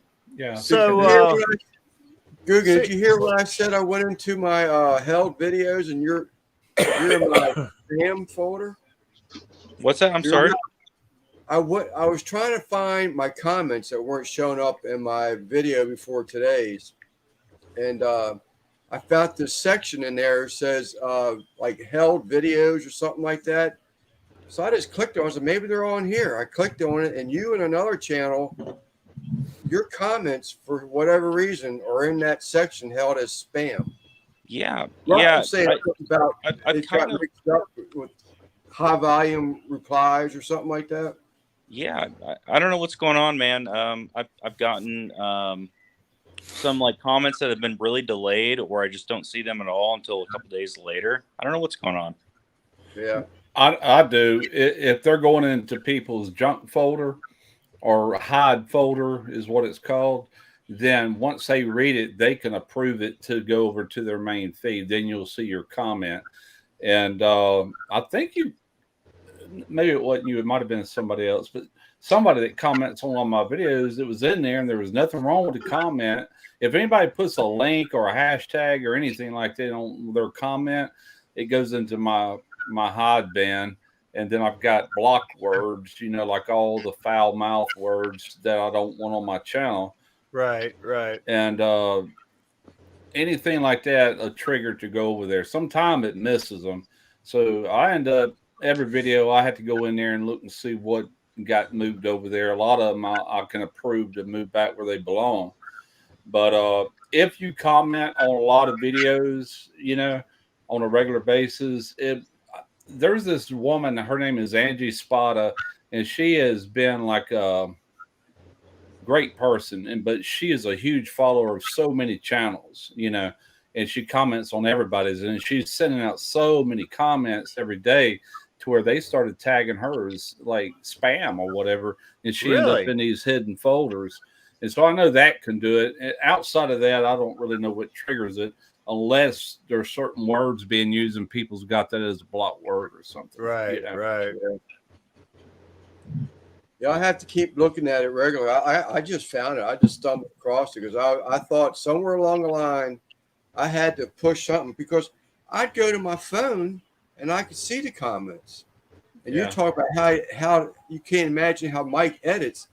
Man, I couldn't. I was screwing up trying to reply to all them comments through the phone. I can't stand using my phone. I don't see how anybody can edit. You've got to book a lot of phone hours, man. but For sure. You gotta be like Mike. Yeah, I'll see comments come through on my phone. Sometime I look and they're not there. I can pull up YouTube on my computer and go to that hidden folder, which I can do it on my phone too. But I don't watch YouTube videos on my phone. I can't stand that. I want that. I've got a speaker over here and I got all that bass going on. I want to feel and hear what I'm watching too, not over a stinking phone, you know. So but that's I just don't me. even have YouTube downloaded on mine. I got YouTube now. What I do use a lot is YouTube Studio. Really? And I use that all the time. Yeah, I use that all the time on my phone. And see, and I do comment back on that. You know, I'll go through comments. You can look at the ones that you haven't replied to, or you can see them all. Yeah.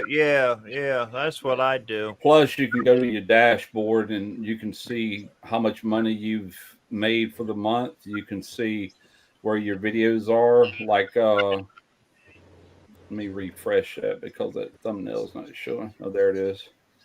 Like my latest video right now is ranked 3 out of 10. Out of the last 10 videos, this is ranking number 3. It's got, I don't know if you can see that. It's got 7.5 thousand views, which is above my average for this amount of time. Right. And retention and click-through rate, all that's right there, you know. So I use that a lot.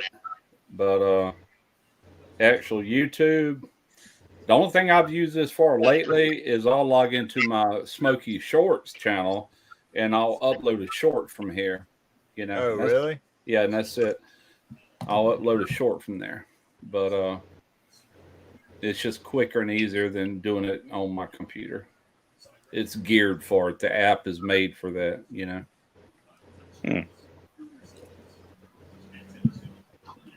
What is it, Mike? I had to open I opened it up on split screen. I was trying to see if it would let me open up one of the tabs I have.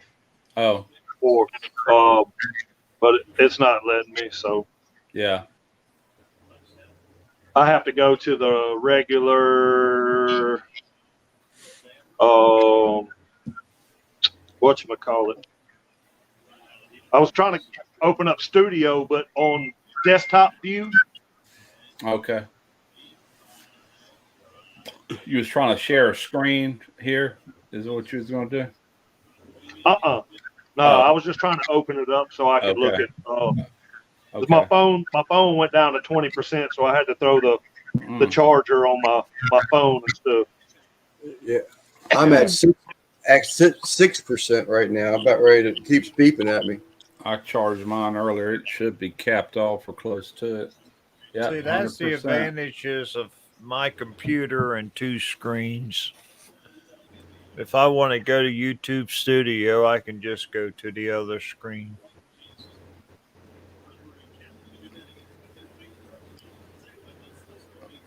Yeah, I don't care what editing software. If it's anything that's kind of used and known, there'll be YouTube videos on it. You know, if you're not sure how to do certain things. Right. Yeah, there's a lot of stuff on DaVinci. Actually, Mike just brought it to my attention the other day. I just don't think about it. You know, I don't know why. For some reason, I just don't think about the YouTube thing. Yeah. But there's a guy that does a lot. I can't think of his name. Ferris something other. He has a lot of DaVinci stuff on there. Yeah, I've heard of that one. I've never used it. Which on my Mac, I'll never go back, man. It's Final Cut Pro till I'm done. I know it like the back of my hand, but I still learn on it daily. You know, when I think I got. Plus, they're always updating it too. You know, with new things it can do or whatever. Yeah, I'm still using iMovie on my wife's MacBook until I get a little bit bigger. And ain't nothing wrong with that. Just using what I got. Yeah, so, you could always update the Final Cut Pro since she's got the iMac or the iBook or whatever you said it was. Yeah, ain't nothing wrong with that. No, when I first started, there was an online editor that I used. I actually created my video online. And then it saved it and downloaded it, and then I was able to upload it to YouTube. But it was through YouTube. They used to deal with a lot of them, and then they did away with all of them. And so I actually purchased one of those box softwares that I put in my PC that I had back then. I think I paid $60 for it. Can't even remember the name of it, and used that for another year, I know. Then I got this iMac, and I had Final Cut Pro X installed with it, which there's been all kind of updates in the last 8 years, you know. But that's all I've used. I know at least 8 years, maybe longer than that now. Yeah, and I think for anybody like starting out, I think the most important thing, other than the camera, if you have an iPhone or an Android, I think your mic is the most important thing. I look at a video, I really want good quality audio. Yeah, so that would be the first thing I would personally invest in. Other than that, just use what you have. Yeah, I agree. Totally agree. That's how I started. I just went to those lapel things. There's 2 boxes. You got the receiver, transmitter, and you got the cord that goes up your back for a little lapel mic. But I always had shotgun mics, and I really liked the shotgun mics. Alton brought it to my attention one day that, you know, sometimes, and I had noticed that it's like you get real muffled, and you can't really hear it. But the shotgun mic, the thing is, once you turn that son of a bitch on, it's on. And you got all these other mics, and if you got long down times, you know, because the batteries only last so long, you know, you got to turn it off, turn it on. I one video last week I had started recording, and I forgot to turn the damn mic back on because it was like a point of the video where I was doing a lot of chopping and cutting, so I turned the 2 separate little mics off, the little transmitters and all that off, and when I came back, you know, 20 minutes later, 15 minutes later, I forgot to turn the damn things back on. Yeah, that's happened to me a lot. I actually have a little sticky little yellow sticky pad note or whatever. It says make sure audio is on, and I put it on my tripod. That way I have to see it. You know what I mean? Because a lot of times what I do is, you know, I think I got. Let's see. No, I ain't got the right one, but on my phone holder for my tripod, it's got a cold shoe at the top. And I also bought this little thing where my stand, my phone holder, it's this thing you put on your tripod before you put your phone holder on, and it's got 2 other cold shoe mounts that you can kind of position in whatever way. That way I can throw my transmitter wherever in case I want to, or if I want to add a couple of lights or whatever, you know, later on down the road. But I put that transmitter on the top, and then it plugs into my phone, right? Well, a lot of times, if I'm trying to go back and review some footage in between takes or whatever, I'll unplug it and I'll review it, and then I ain't got to do nothing for a minute. I got to take my transmitter off and put it back in its little charging case anyways. I don't leave it out because it's just going to drain the battery, because there's no way to turn it off unless it's in the case, you know, the little charging case. So I'll forget a lot of times. So I had to put that sticky note up there to make myself remember. I will not make that mistake again. I made it too many times to make it again. But at the same time, I mean, you can still kind of salvage it. There's an app called Denoise that you can run footage through, and it'll denoise all the footage, and then you can add whatever. So that way you can take a section of your video that you would normally cut out because there's, you know, it's just fluff. There's nothing, or not fluff, but it's just dead space where it's just nothing. So say you were outside and there's birds chirping and stuff like that. You can cut it, but before you delete it, extract the audio, and then you can insert.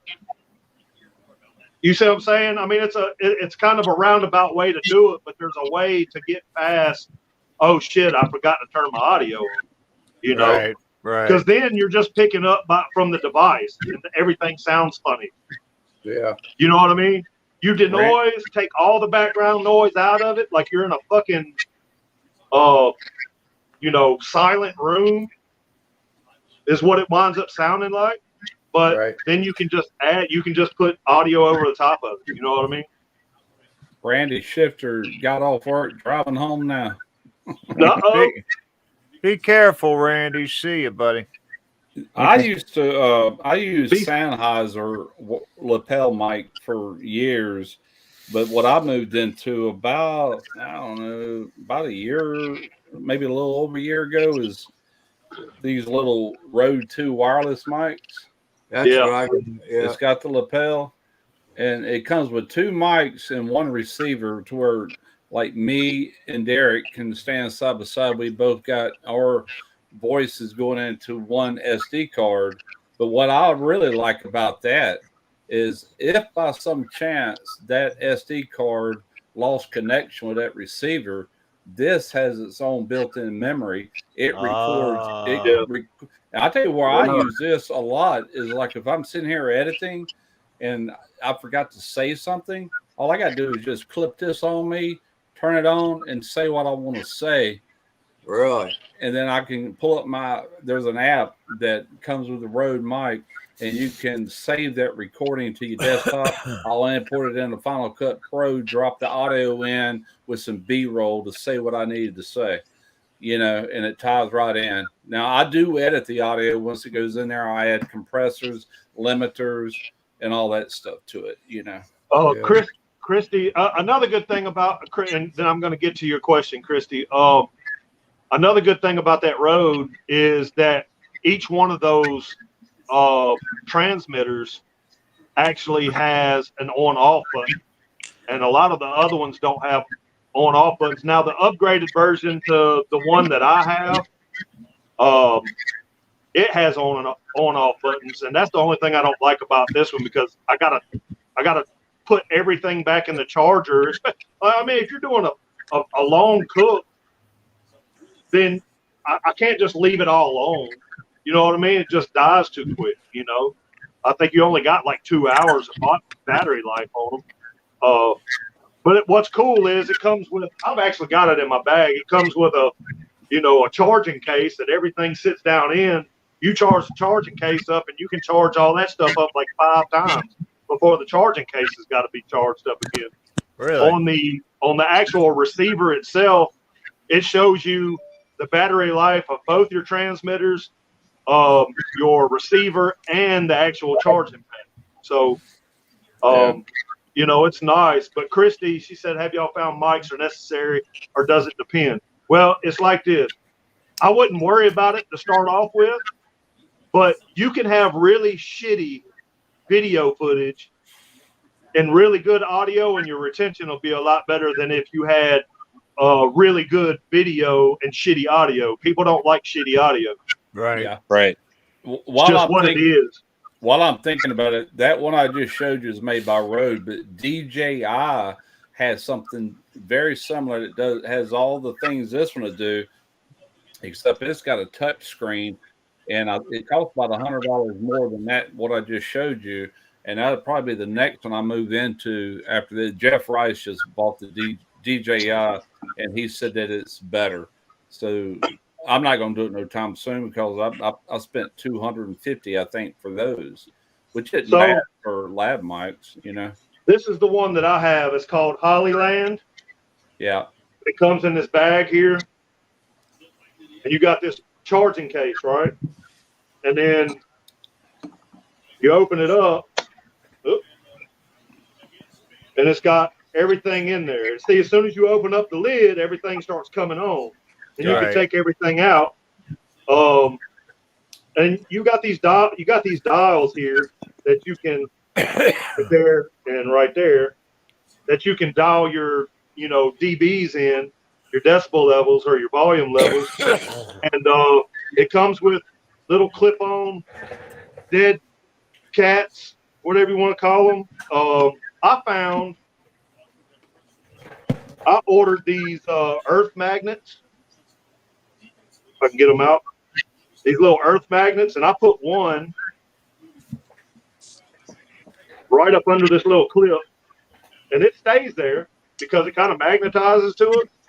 And then I'll take the other one, because sometimes I don't want it showing. depending upon what shirt I have on. So sometimes I'll put this up under my shirt with the dead cat on it, especially if it's windy. And then I throw that magnet on there, and it stays. You know. So I like that. yeah. So that's kind of the setup I have. The only thing is, like I said, all they have is a mute button on them. They don't have where you can actually leave it out of the case and turn it off. And yeah, that kind of sucks. Speaking of cases, that Rode doesn't come with one, but I got an aftermarket one that I bought from Amazon. I'll show you when we go back on screen. But now, where's the mics on those, Mike? Do what now? Mics. Oh, it's built in. Oh, okay. So there's a. Let's see if I can show you. So that's the mic. Oh, okay. And then that little hole right there is for your dead cat or dead, whatever you call it. And it just. And what does that cost?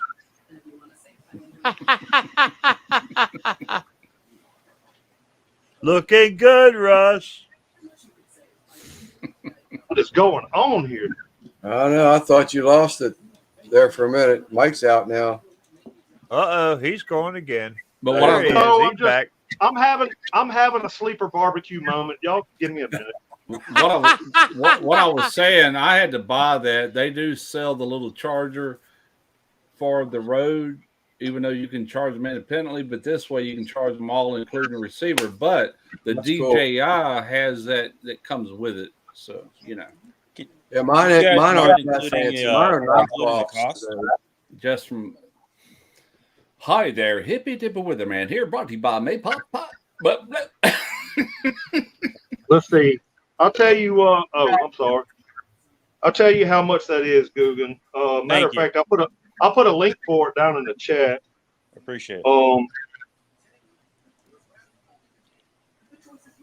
Mine are knockoffs to Rhodes. They're not no $300 mic system, but yeah, because I'm working with like a $20 lapel from Amazon, and everybody's different, and they're all at different, I guess points in their YouTube career, and people like Christy or her husband or looking to start, they don't need to start with like a $400 Rode system. So this one right here right now is $279 on Amazon, but the new upgraded version of this, it's smaller, it has noise cancellation if you want to use noise cancellation. That way, if you're next to a busy road or something like that, you don't catch all that. And I've seen reviews for this on YouTube, and it works phenomenal. Matter of fact, Rode just came out with theirs. Their new one's got noise cancellation and stuff like that. But the new upgraded version of this is $126. Okay. I'll send. Let's see. Yeah, that ain't it's bad. called the Hollyland Lark M1. Even that Rode I got is very affordable. When I bought it, it was like $240 or $50. My Sennheisers were way higher than that. Your favorite uncle's in the house, Mike. Huh? Uncle Steve. Oh, what up? Uncle Steve in the house. I think mine were like $60. They've got they got a scale and it lets you know about your battery life. You got your volume scale, but you got to plug it into USB or the wall adapter, and it has a splitter, so you charge them both at the same time. Now, what I did, my other one that I had like that, it went bad. It stopped taking a charge, like the 6th video I did. So Amazon took that back, and I got something a little bit nicer. But the other ones, he had no background noise, none at all. Now, with this set, I decided to go with that lapel pin. and I'm picking up road noise, and these say they're noise canceling, and they cost more than my first set, but I'm wondering if it isn't that damn lapel pin that's picking it up. I never used a lapel pin before. I just used the transmitter on my shirt, and I got no background noise with it. I think I'm gonna try to record a video one time or something, or do a test without that little lapel foam thing hooked to it, see if it doesn't cancel out some of that background noise. Usually the only time it'll make noise on your clothing is if the actual mic is scrubbing against the fabric, like if you're moving. But if you got the pin where the mic's kind of away from your clothing, you'll be all right, you know. Yeah, it's picking up cars to go by because it could just be the mic itself more sensitive, you know. That's the reason why. That's the reason why I say that this one that I have in the chat right now, that's got noise cancellation, and it's $126 on Amazon. Click that link, put it in your cart whenever you get ready. I mean, try it out. You don't like it, send it back to them. You know what I mean? But For sure. I can tell you this: they have excellent customer service. They're really friendly people. I mean, it's not American made. You know what I mean? But I think they're like, I don't know. I think they're German. Hollyland's a good brand. They reached out to me not long ago, and they showed me 2 items. I said, "Yeah, I'll take both." They said, "Well, we'd like to start with the cheaper one." I'm like, "No, no, send me both, or I'm not doing it." They didn't do it, and I didn't do it. Somebody click that link in the chat. Make sure that it works, please. Well, look at that. Is y'all reached out to me? You need me. I don't need you. It's just that simple. Really?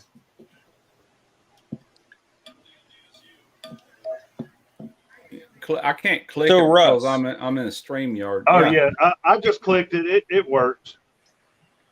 I just wanted to make sure. What has been your favorite video that you've made? Me?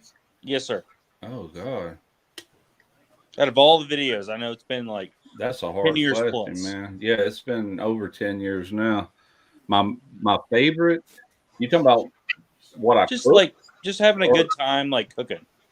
Okay, that would have to relate back to a crawfish boil. Having a lot of people over here, just there's a couple of them that come to mind. Really, I did one with Adam Booth that has A-Bomb's 79 Machinist channel. He came here. That was a really fun video, getting to meet him and everything. And then, of course, the videos I used to do with Keith Jenkins with Frogbone, those are always a blast. Having a lot of people over and everybody, just a lot of camaraderie and socializing going on pre-COVID, you know. Yeah. And but yeah, those kind of videos would have to be defined. And the more recent, I guess, with Jeff Rice and his family over in Mobile at my son's house doing that crawfish bowl, those are the funnest to me, you know. Yeah.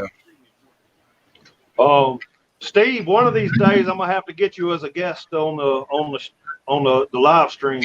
I know Saturdays aren't really great for everybody, but maybe one of these Saturdays I have you on. Uncle Come Steve. on now.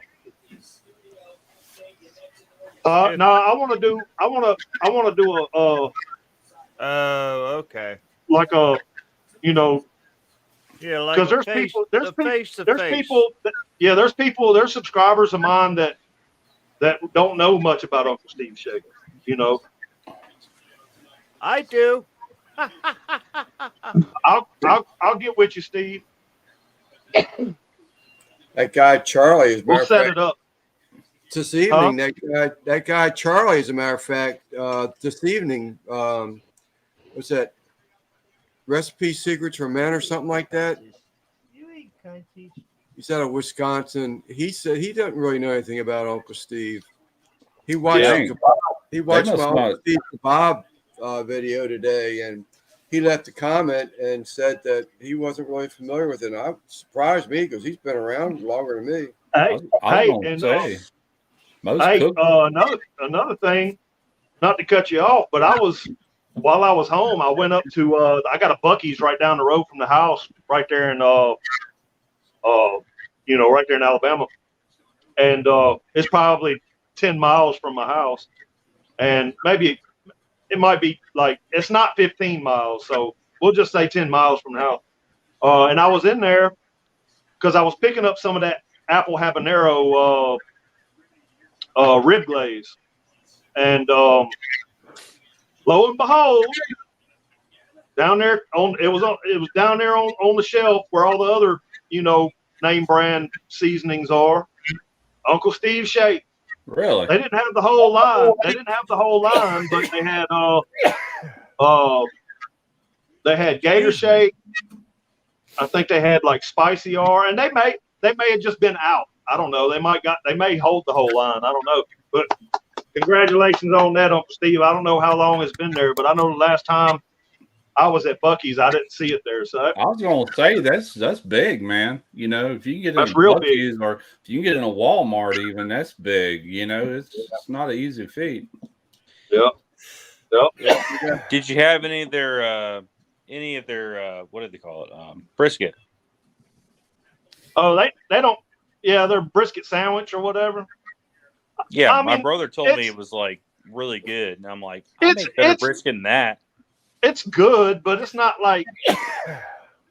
I mean, it's all right. Hey, guys, excuse me. It's good in a pinch. I mean, it's a brisket sandwich. Yeah, I didn't think it was that. I mean, good. you chop up some brisket flat and throw barbecue sauce on it. Yeah. I mean, you put barbecue sauce on my work boot right now, and I'll eat it. That's right. That's right. It ain't gonna taste like brisket. A little tough there. 6 years, huh? Well, I tell you what, this Buc-ee's that's by the house. It was the very first Buc-ee's outside of Texas, and we've only had it for I don't know, maybe 2 years now, maybe. So they this one in Alabama, it didn't have it until it didn't. Because I was going there all the time because I can get my butcher paper from there cheaper than I can get it ordering it or anything else.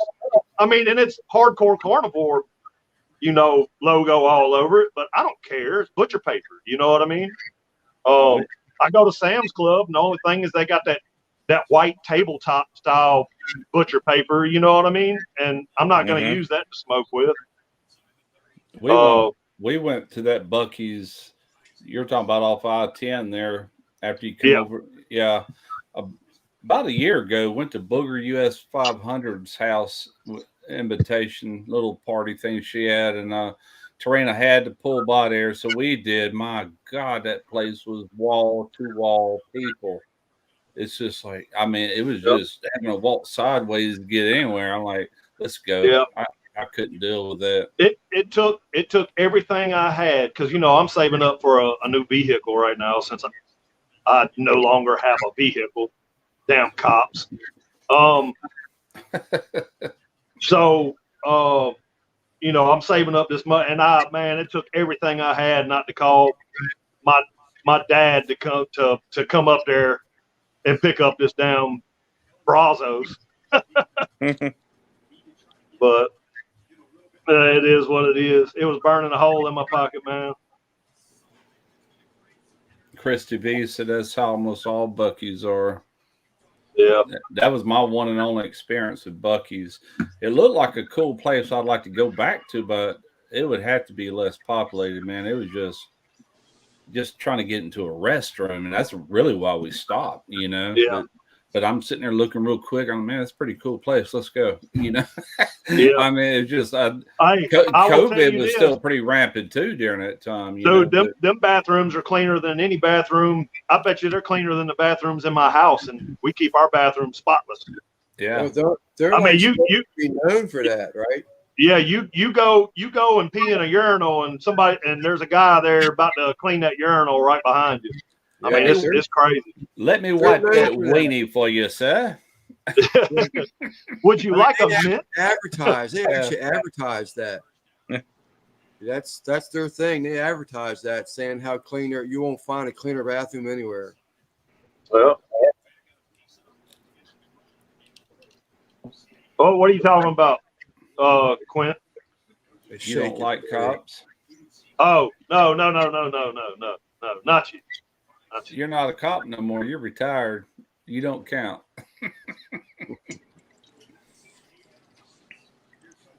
They shake it for you. Mike, I gotta get off here, buddy. Would you like a little Uncle Steve shake with that before you leave?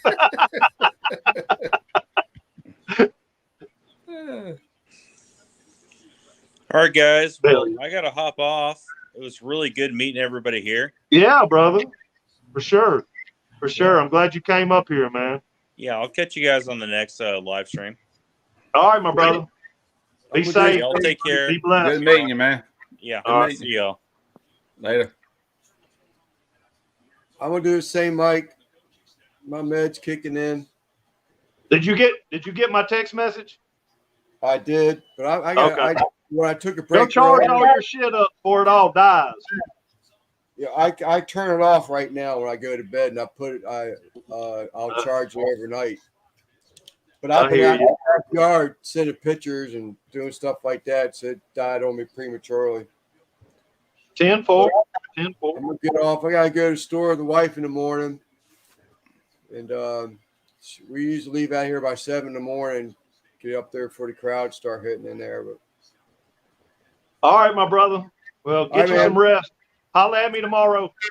Yep, I will do, man. Y'all take care. All right, Lance. All right, brother. All right, chat. Thank y'all for coming in on Mike's Live, and good seeing all y'all again. We'll see you next time. Yeah. All right, my brother. Yeah, Christy, everybody's making their debut on my live, it looks like.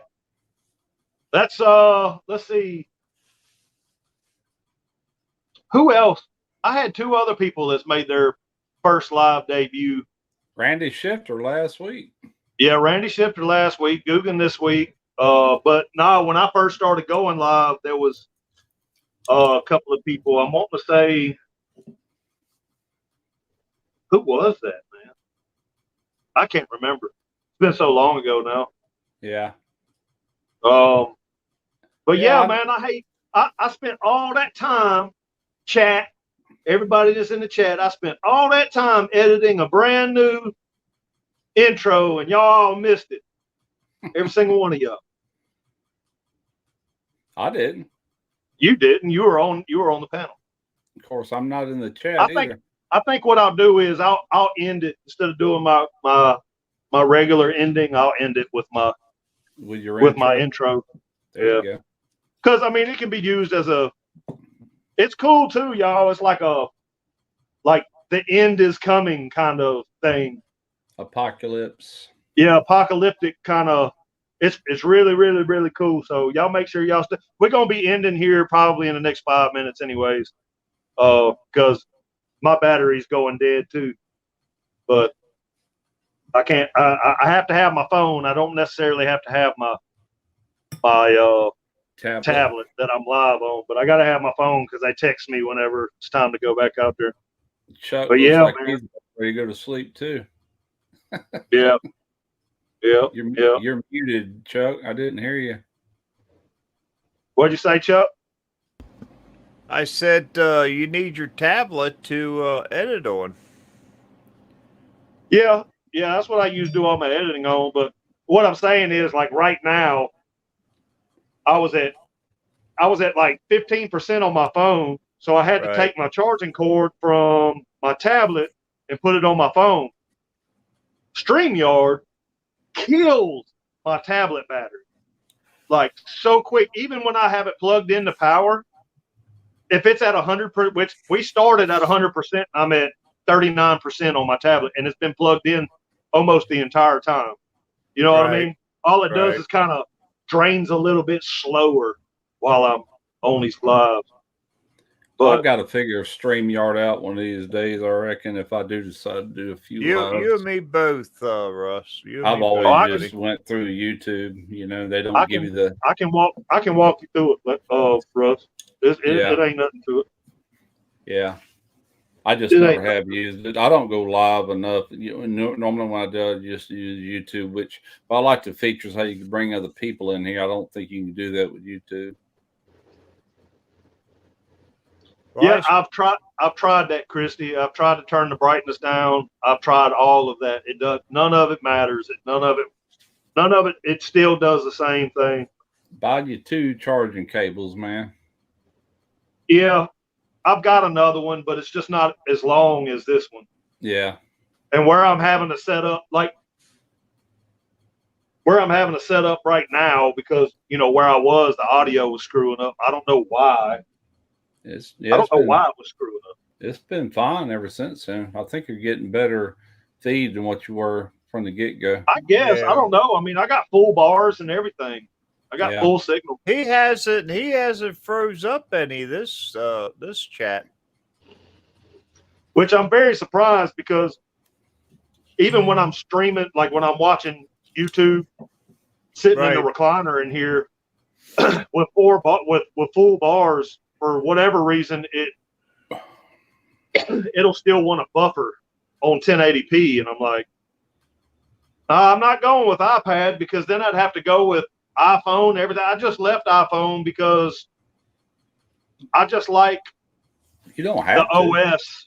Well, yeah, you would have to if you're talking about editing. Yeah, I like the OS with and plus, to be honest with you, and this is not because I love iPhone. I was Android for the longest time, and it took about 5 years for my family to get me to switch over to iPhone, and I fell in love with iPhone.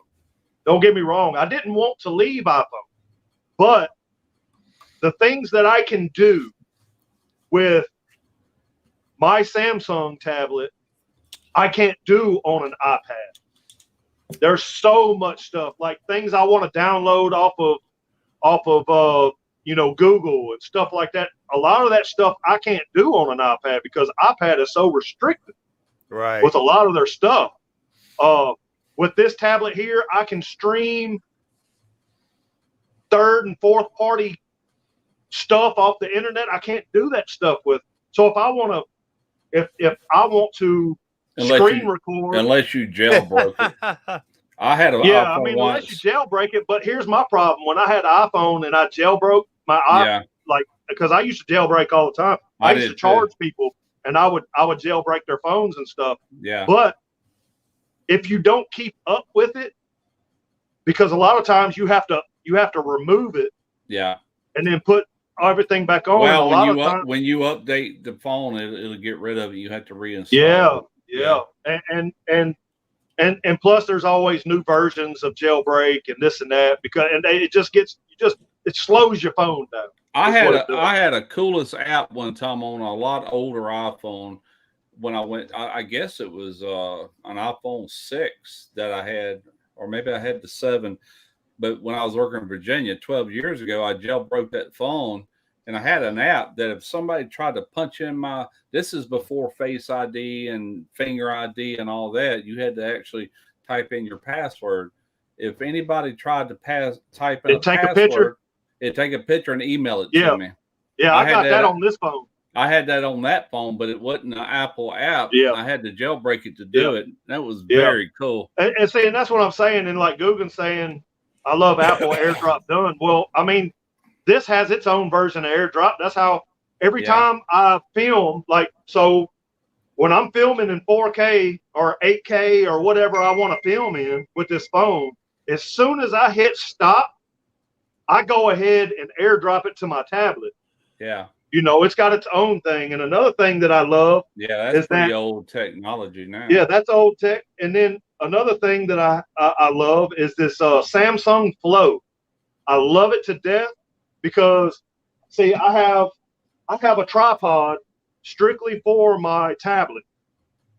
So I got Samsung Flow on my tablet and my phone, and what it does is it mirrors my screen from my phone to my tablet.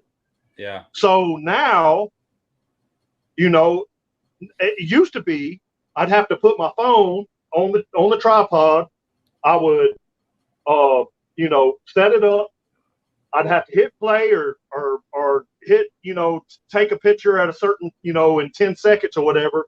Go around the tripod, try to find a place to stand, let it take a picture or either do the little video thing, come back around, hit stop, go to the picture, see how I was lined up. If I was lined up okay, then, you know, I put a marker down. Man, fuck all that, man. It just took too long.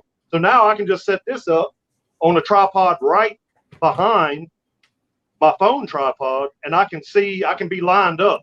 I mean, I can just sit there and look at it and just move to the left or move to the right. I got my rule of thirds up there. I mean, the whole nine. Or I love it. you can get a real camera and have that facing you, and you know exactly where you're framed Yep. up at. Yeah, but I don't have a computer to edit all that stuff with. I know and that. Right now, I'm just saying, Jeff Rice uses these on every camera he has, and we use it every now and then, but really don't need it. Derek's the camera guy, and I trust him to make sure I'm framed up. He'll say, move this way a little bit. You know? I'll tell you what, whenever I do get a laptop and I purchase a good professional camera, yeah, I will get one of those Ninjas. That way, just in case for whatever reason, you know how sometimes it'll say bad or corrupted file or something like that with your memory card. Yeah, right. At least whatever I've done with the video and audio, it saves it to that Ninja 5 or whatever it's called. Right. Yeah. You know, and plus it's touchscreen and you can, you know, operate your whole camera just off that screen. I mean, that's awesome. Yeah. And one day I'll get there. I admire you, man, because if I had to do all this with an iPhone or a phone and a tablet, I'd be pulling. I'll tell you what, I'd be pulling my hair out. That's the only thing left. I mean, the way I look at it is I refuse. So I'm gonna grab a beer. I'll be right back. All right. I can still hear you. I spend all this time and money on equipment to cook on, food to cook with, because I don't always use the Porter Road stuff, you know, but I spend all this time and money. That's the reason why, like on these lives, when I go live, you know, I don't have super chat because I'm not monetized. That's the reason why I pin my PayPal and stuff like that, because I absolutely refuse to spend all my money when I'm already spending money to create, to upgrade. If y'all want better video, if my audience wants better videos and better editing and just quicker videos, maybe even 2 videos a week because my workflow can go quicker or whatever else, then, you know, I mean, I've already got I think I got like 500 saved up from just donations. Well, I was going to say you upgrade as YouTube affords it. I didn't upgrade, man. I started with a freaking iPhone 4. And my next one was a little camcorder about this big. All this happened over the years, and it had to afford it. I didn't just reach in my pocket and say, here you go, you know? Yeah. So, I mean, like, I just got to where, you know, I'm buying external mics. I'm buying all these, you know, tripods and all this other stuff. And I mean, not to mention, you know, for just on a creator standpoint, and this is all creators, you're still, you know, you got all these subscriptions for creator tools that you use, you know, and, you know, so there's always these monthly charges that you're, you know, that you're having to come out the pocket for. And I'm not complaining at all. Don't get me wrong. I'm not complaining at all. I'm content with where I'm at right now. I would love to upgrade. I'd love to do different stuff, but it's going to take, you know, I just don't, if I don't have to spend every bit of my money, if I can just put money with money that YouTube has already brought me, you know, or, you know, from affiliate stuff, which you really don't make a lot of money off that affiliate stuff anyway. So, I mean, just to be honest with you, you know, it'll surprise you on who it is, man. You know what I'm saying? And it all depends on, you know, it depends on, I mean, I've got, so like on my share sale, let your views go way up, and then my affiliate links will start. You'll start saying, that's worth it, you know. Yeah, and I understand that, and it's just like with my share sale account, and I'll be fully transparent. Since I've been with Porter Road, Chef's Temp, and Thermopro, I think I have like $400 and something that I've made so far with them, but I've got my payout to where I don't get paid out until it reaches a certain amount. That's Right. I mean, I can, right. you know, I got it to where, I meant for a channel your size, that ain't bad, man. no, that's not bad. I mean, No. and that's just with being on share sale for what, maybe 4 months, Okay. you know, that ain't bad. donations wise. I mean, that's another couple of hundred. So with, you know, I mean, I've already got stuff picked out that I want for the channel. It's just going to take a little time to get there, you know. I refuse to put on, you know, any more money towards stuff. Hey, y'all give me a second. I need to check and see if I just heard them shut down. I need to make sure they don't need me. Okay. Wake up, Chuck. I'm here. You're like, Yeah, he said he's going to go another 5 minutes. That was 15 to go. yeah, you just got to take all that with a grain of salt there. We'll be on till 12. I'm all right with it. I ain't got nothing to do. If I wasn't doing this, I'd be watching Netflix or something. Well, It's still early for me. I've got that Lone Star the video to watch, and I've got other videos that have popped up. So Yeah, you know, I hear you. that's my day. Yeah, I hear you. I watch a couple videos of some of the people I'm subscribed to that's 2 years old, you know. Yeah, I was sitting here reading the chat. Yeah, that's what I've been doing too. They're talking about some watch now. Titanium. It's a rugged style watch. Is that the new 8 watch quit?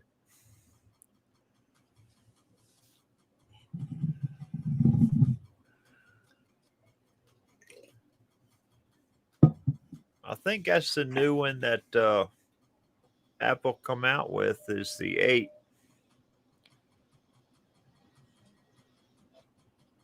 Ever since, the iPhone watches or whatever you call them and all that. Right. You don't hear about Rolex or none of that too much anymore. Oh, heck no. That's like old school stuff. Now, Mike's all through Samsung, right? So he's Android. I think so, yeah. He's Android, yeah. Okay. Yeah. I don't care. To me, what one company's doing or one whatever the other one's going to do it on the next version and vice versa. They're all good phones, but I have an iMac. This talks to it, and I have been with an iPhone since probably with the iPhone 4. That's how far back. So Right. I love it. Well, see, my job, we started out with, what the heck did we start out with? I think it was the iPhone. And I had an iPhone 6, so that's what I went to switch my Samsung over to when I got to upgrade it. You know. Oh, golly. I've been doing that all night. And so, like I say, I went up to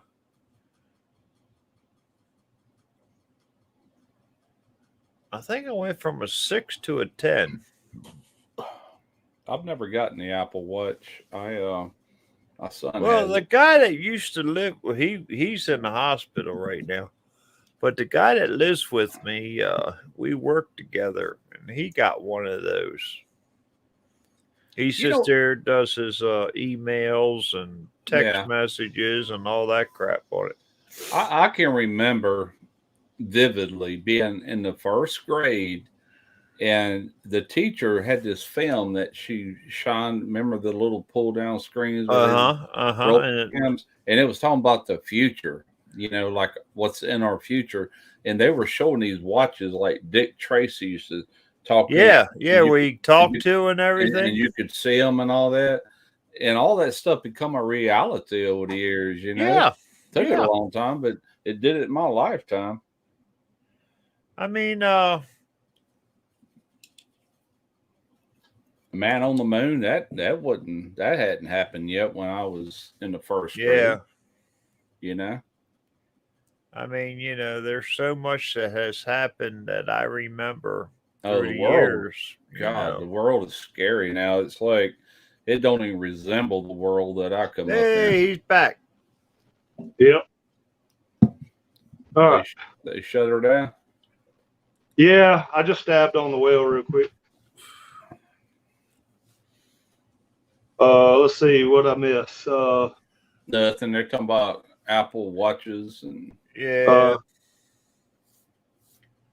What phone do you have, Mike? I gotta trim my beard What different. phone do you have? I have a Samsung Note 10. Oh, Or okay. yeah, Okay. Samsung Note 20, I think is what it's called. I don't know. It's about 2 years old. Mine's so old. I had one of those when I switched to the iPhone. I think mine was down like a 10 or 12. Yeah, it's Note 20 Ultra. Okay.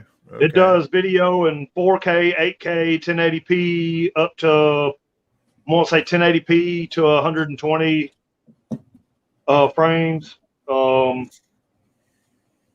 8K is like 20 frames per second, or 24 frames per second.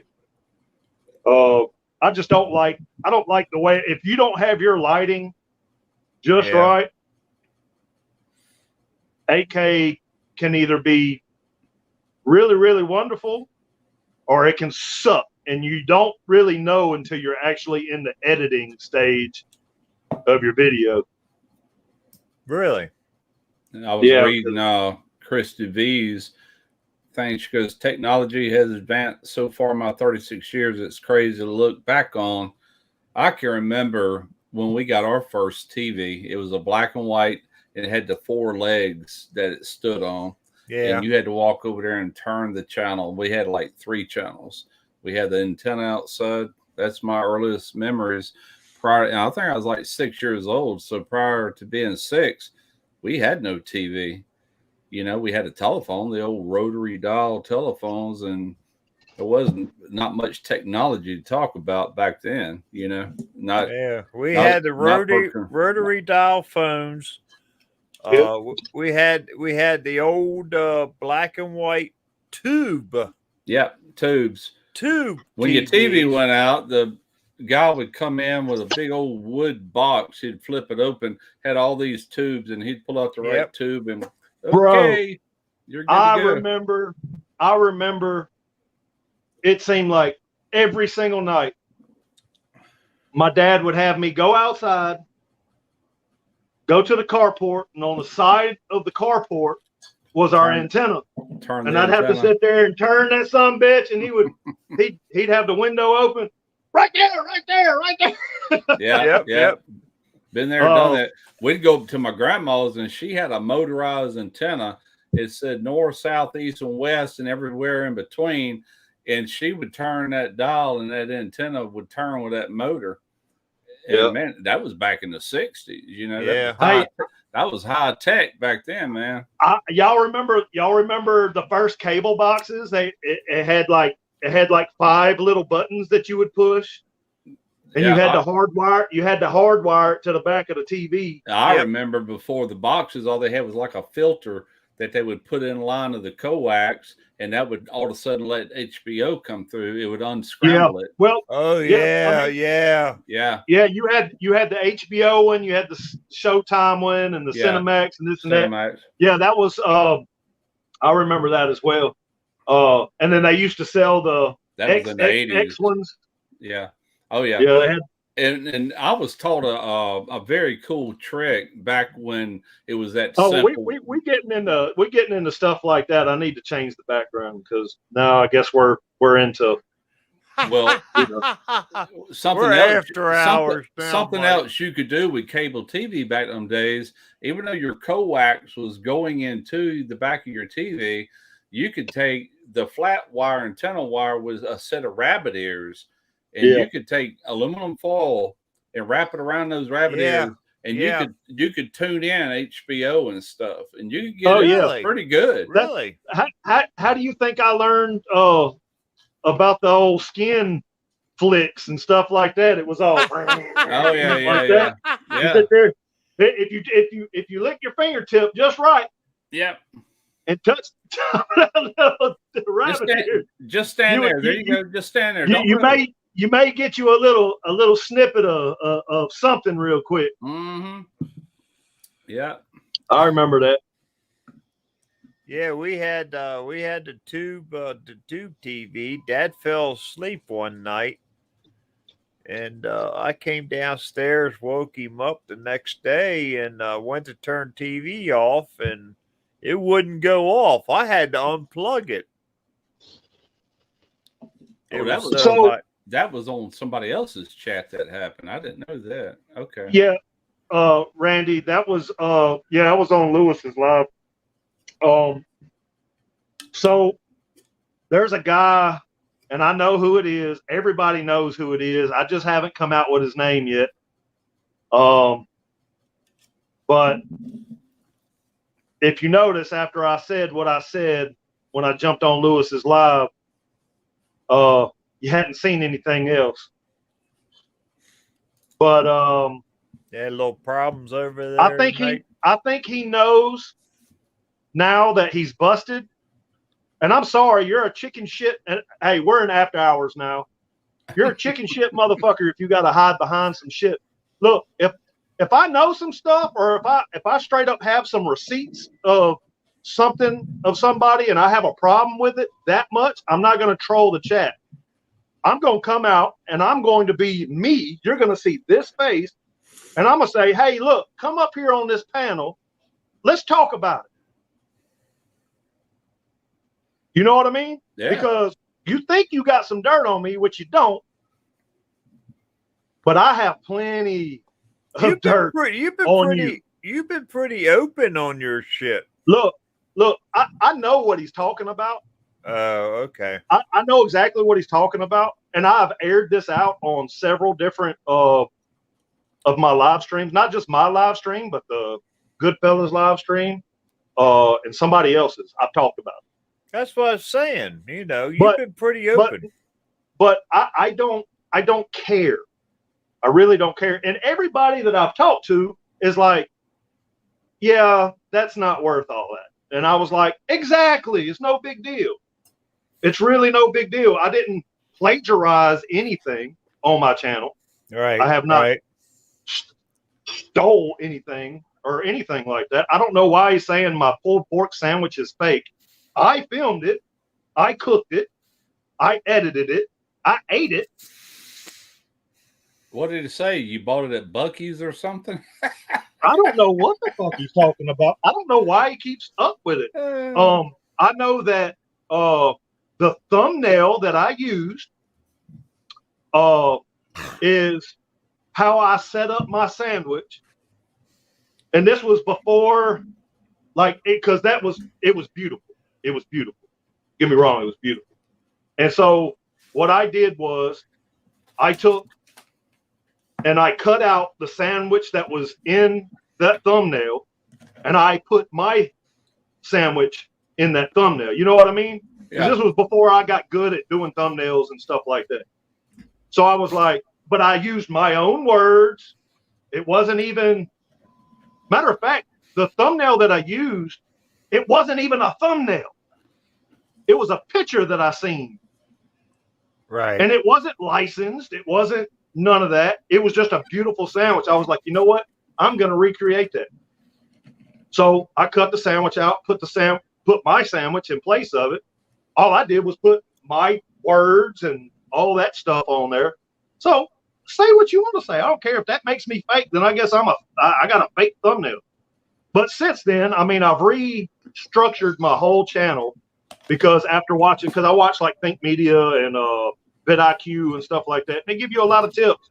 Did this have anything to do with the competition? No, I don't know, because Okay. It was before that pulled pork sandwich. It's just So- on a video you did. I guess. Yeah. He said no. He's saying the thumbnail is fake. Yeah. I So know. what he's That's the saying reason why is he's saying fake thumbnail. What I'm saying, just on a normal video upload, the thumbnail for that. Do what now? You're saying just a thumbnail he had a problem with on a regular upload. Yeah. It was a Yeah, regular what he upload, this and did, that. there was a thumbnail of a sandwich that might cut No, out. no. Let's Oh. not say it was a thumbnail. It was not a thumbnail. It didn't have anything on there because if Oh, it okay. did, then I wouldn't have been able to remove all that stuff and put my own wording on it. Right. So I'm saying okay, it was just okay. a pitch. You know how like you can Google, Just an you image. can Google, Yeah. you know, I had purchased backgrounds before to using thumbnails. I didn't necessarily use them because I didn't like the way it looked, but I at least attempted it, you know? yeah. And you know, so you know, it is real quick. Yeah, he disappeared real quick because he knows that I'm on to him. He knows that I know. And I even said in another live stream that this particular guy was in, but he wasn't hiding behind another thing. I was like, I know who it is. Why would somebody worry about a daggum thumbnail? I've been knowing who it is for a while now. I have receipts. I have all that. I have IP addresses, or I have all that, and I know who it is. So Okay, when let's we going just say to that. find? When we going to find out? But because he's kind of laid dormant for a while, I've just let it go. Just let it go. And now he wants to come back with that bullshit. He can come back with it, but I guarantee you it's going to come back and bite him in the ass. That's the reason why I say keep on keeping up. I encourage you. He's probably listening. I encourage you to keep trolling me. Yeah. Because it's not going to work out in your favor. I promise you. Yeah, Hold up. Okay. I fucking promise you, it will not work out in your favor. Because right now I got one person trolling me and kind of trying to throw some hate and this and that. But you keep it up, you're going to wind up having a lot probably of haters. Probably just under 20. Well, no, I'm not going to say that. At least 10 people that have YouTube channels are going to really, really love to find out the shit that I have my hands on. I would love to find out. Well, I'm not going to do that. You know what I mean? I'm giving him the rope. He can hang himself. You feel me? They usually do, man. Giving them enough rope. It is what it is. True colors will come out. Yep. I mean, and I have every bit of them colors in my photo album. Right. I've got all that stuff. Yeah, I got Trumpets live still up, and I will be going back through the chat trying to find that out.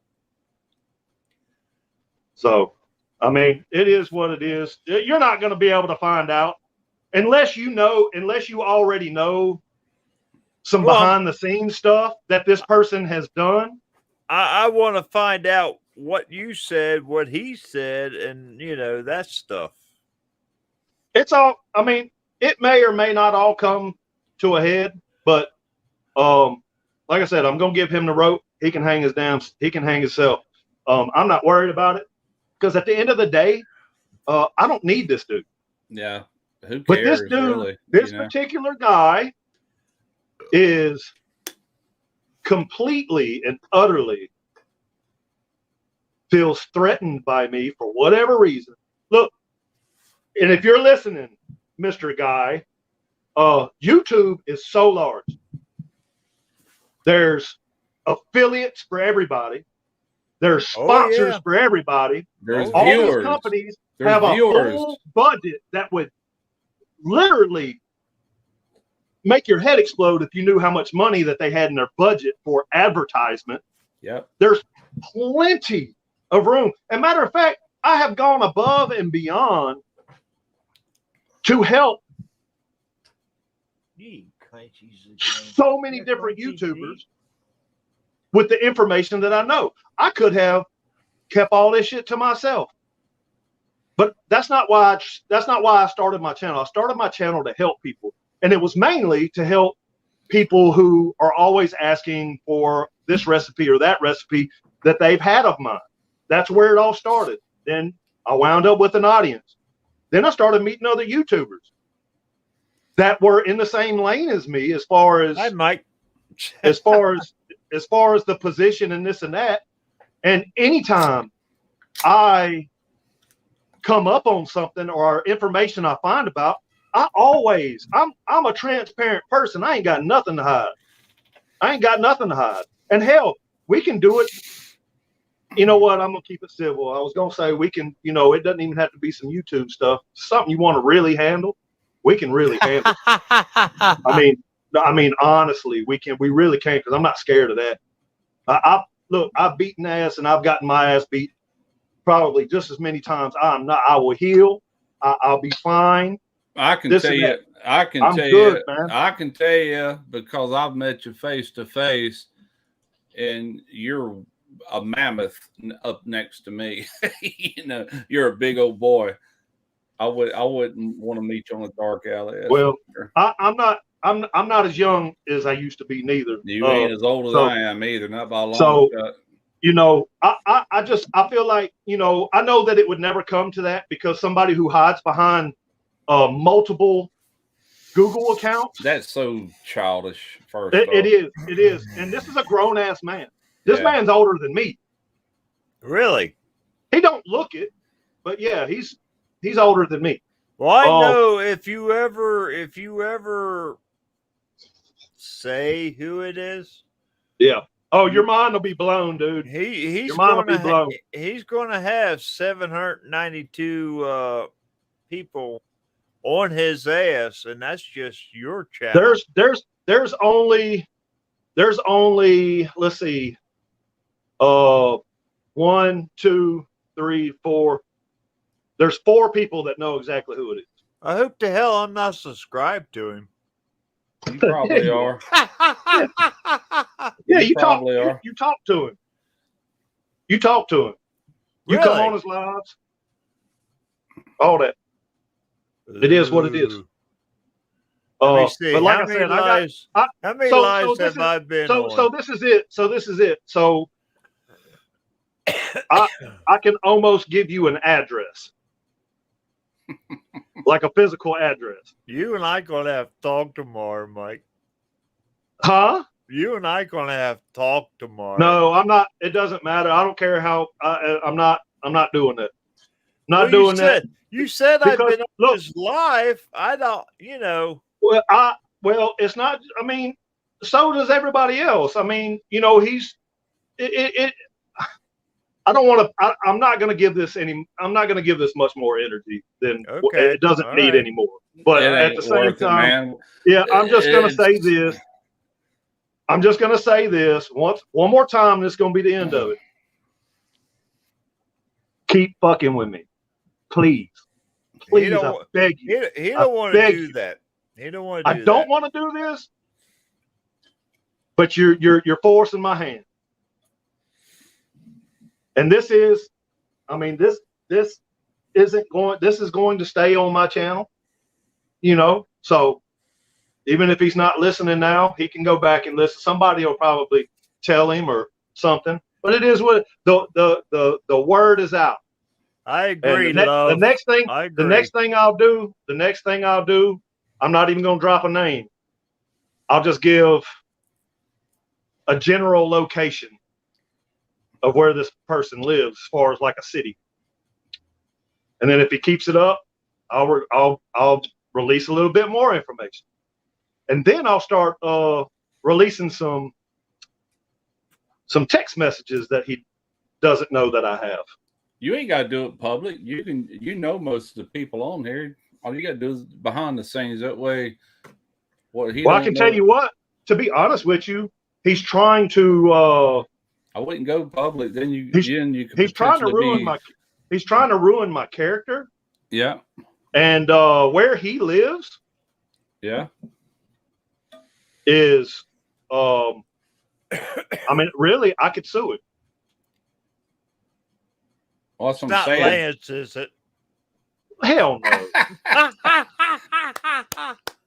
Lance, I mean, even if you said his name, I'm not going to give Right, it, but right. I'm still going to say the same thing. Hell no. Just all right. That's it. That's the end of it. So, anyways, there you go. Hey, I'd be down for that. Who opened that can of worms, anyways? What I want to know. That was Randy. Oh, okay. Good old Randy. Yeah, that was Randy. It's all good. It needed to be said, though. It did need to be said. You know, I said it on Trumpet's channel, and Trumpet was kind of lost. He didn't know what the hell was going on. Yeah, I know six chats I've been on. So, oh yeah, like I said, I know exactly who it is. Man, I don't see how y'all do it. and you said I've been Wow. on this chat. Oh yeah. Yep. That really got me brewing now. Yep. Yep. All right, let's not give this anymore. Yeah, It is what it is. It is what it is. Here, y'all here's find out. the roll tide, decides, Mike. Roll tide. If he decides he wants his stuff aired out, then he can keep on doing what he's doing. It's all good. I'm not mad. I'm really not, because I haven't done anything wrong. So yeah, man. Everybody in the chat, y'all let me know if y'all want to see this new little intro / exit thing, and I'll play it more in the live for the night. Y'all, everybody, we got 10 people in the chat. Give me at least give me 7 W's in the chat, and I'll play it before we go on. I'm all for it. Let's see. Hey, man, I appreciate it, brother. No, it's not. It is what it is. All right. I got 2 so far. I got 2. Let's end this with a bang. You got 3. I just voted. I said chat. Oh, I'm sorry. Yeah, I said chat. All right, let me go in here. Let's see. Later, guys. Oh, shit. All right. Well, fuck it. We've been live for about 3 hours now. Whew. So we're going to do it. If y'all want to stay backstage for a minute, we can stay backstage and talk about whatever for a second. But I'm going to end it. Hey, look, everybody. I appreciate everybody being on here. How come it didn't come up? I appreciate all the love, all the support, all the hospitality, all the encouragement. I want everybody to stay blessed. I know it's Saturday night. I know everybody's drinking and stuff. I'm stuck at work. Have a few for me. Look, burn rubber, not your meat. Get out there and cook something, baby. Roll tide. And roll tide. And I don't care who don't like it.